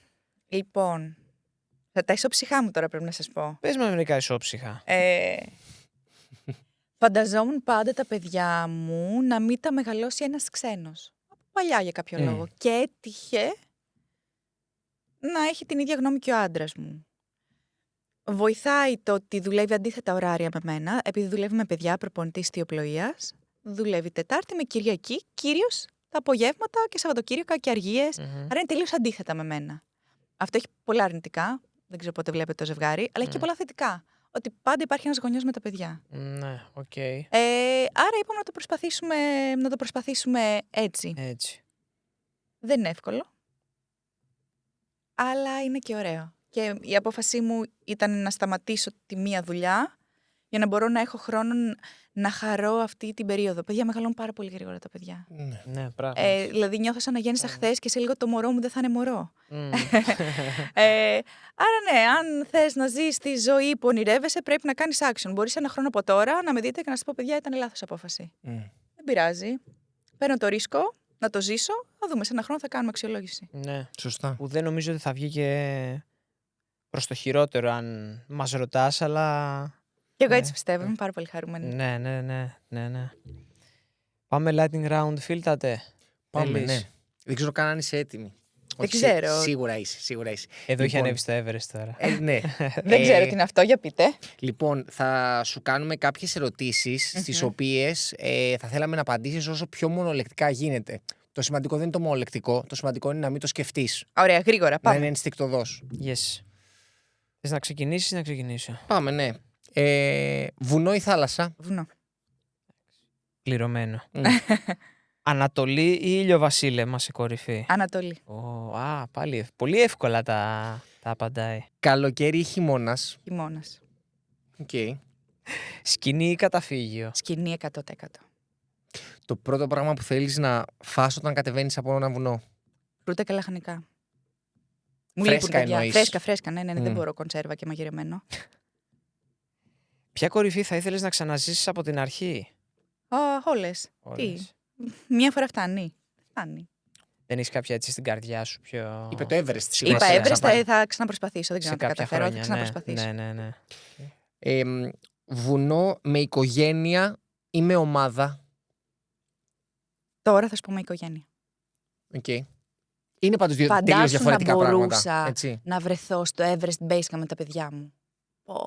Extreme μου ακούγεται μόνο και το base camp μου ακούγεται extreme. Μαγικά. Έπως. Ναι, δεν το πλησιάζω καν γιατί ο γιατρός μου δεν με αφήνει. Γιατί εννοείται ότι ρωτάω γιατρούς για οτιδήποτε θα κάνω μαζί με τα παιδιά. Γιατί η παιδίατρος δεν σε αφήνει, εννοείς? Η παιδίατρος και έχω ρωτήσει και επιστήμονες στο χώρο που έχουν κάνει τέλος πάντων τις μελέτες στο υψηλό υψόμετρο. Και τι μου είπαν, ότι επειδή σε αυτές τις ηλικίες που είναι τα μωρά μου κάθε μέρα έχουν πολύ μεγάλο βήμα να αναπτυχθούν, έχουν τα άλματα ανάπτυξη και όλα αυτά. Αν όλα αυτά που πρέπει να κάνουν τώρα που είναι ήδη ένα challenge, τα πας και σε υψηλό υψόμετρο, είναι πολύ, πολύ προκλητικό, είναι πολύ δύσκολο για τα παιδιά. Επίσης, σε ηλικίες που δεν μπορούν να εκφραστούν, πώς θα μου πούνε, δεν αισθάνομαι καλά, λίγο ζαλίζομαι, λίγο. Για να καταλάβω ότι σε έχει ενοχλήσει το υψόμετρο. Άρα, από τη στιγμή που δεν είναι ένας άνθρωπος που μπορεί να σου εξηγήσει ακριβώς πώς νιώθει, δεν πρέπει να ανέβει υψόμετρο, μπορεί να έχει θέμα. Άρα είναι κανόνας, το δέχομαι, το σέβομαι και περιμένω. Το base camp είναι 4.500 μέτρα ή 5.600. 5.600. Είναι ψηλά. Σιγά το υψόμετρο. Ναι. Μια χώρα που σε εξέπληξε περισσότερο σε αποστολή που έκανες? Η Παπούα. Παπούα, γιατί? Ψηλότερη κορφή ωκεανίας. Πέρασα σε μια ζούγκλα όπου λένε ότι είναι από τις τελευταίες φυλές που ζουν χωρίς τηλεόραση, χωρίς ρούχα, χωρίς τάμπλετ, χωρίς κινητό. Έβγαλα το κινητό μου να βγάλω selfie και τα παιδάκια έτρεξαν σαν να βλέπανε δεν ξέρω κι εγώ τι.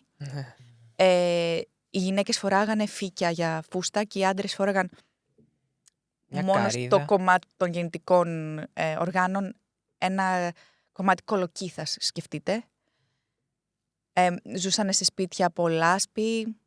Για να μας δεχτούν εκεί που πήγαμε, σφάξαν ένα γουρουνάκι μπροστά μου, το ψήσαν και μου δώσαν να φάω. Εννοείται δεν έφαγα, εννοείται ότι ήταν πολύ σοκαριστικό για μένα. Δεν το θεώρησα ότι ήταν κάτι καλό, ήταν ό,τι πιο άσχημο έχουν κάνει μπροστά μου. Δεν είσαι vegan όμως? Δεν είμαι vegan, αλλά είναι πολύ άσχημο. Εντάξει. Στο 2026 να σφάζεις ένα γουρούνι με ακόντιο μπροστά σου και να το ακούσει. Θυμάμαι ακόμα το ριαχτό του.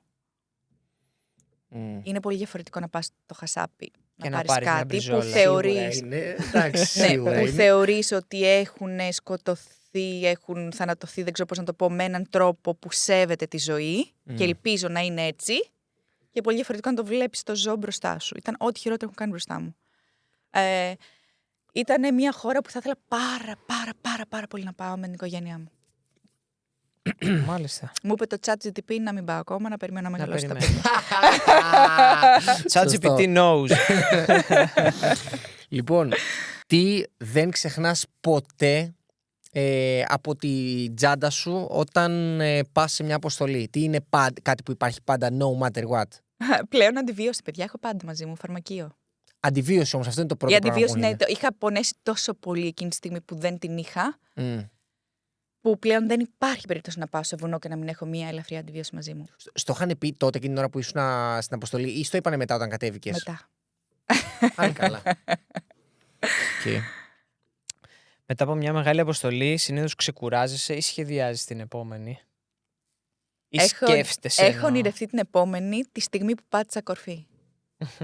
Ξέρεις πού θα πας, μάλλον. Ξέρω, ναι. Ξέρω πάντα πότε είναι η επόμενη. Ξεκουράζομαι περίπου μία εβδομάδα και μετά ξεκινάω το πλάνο μου, αν όντως υπάρχει πλάνο. Δηλαδή δεν άφηνα παραπάνω από εβδομάδα ξεκούρασης. Πρέπει μετά. Πρέπει. Να κάνεις... Πρέπει, λέω. Πρέπει. preparation. Πρέπει. Ναι. Χριστίνα, σε ευχαριστούμε πάρα πολύ. Εγώ ευχαριστώ, παιδιά. Ήταν πολύ ωραία η κουβέντα. Χαιρόμαστε, ελπίζουμε να πέρασεις και εσύ τόσο καλά. Εμείς έχουμε περάσει. περάσει πάρα πολύ ωραία.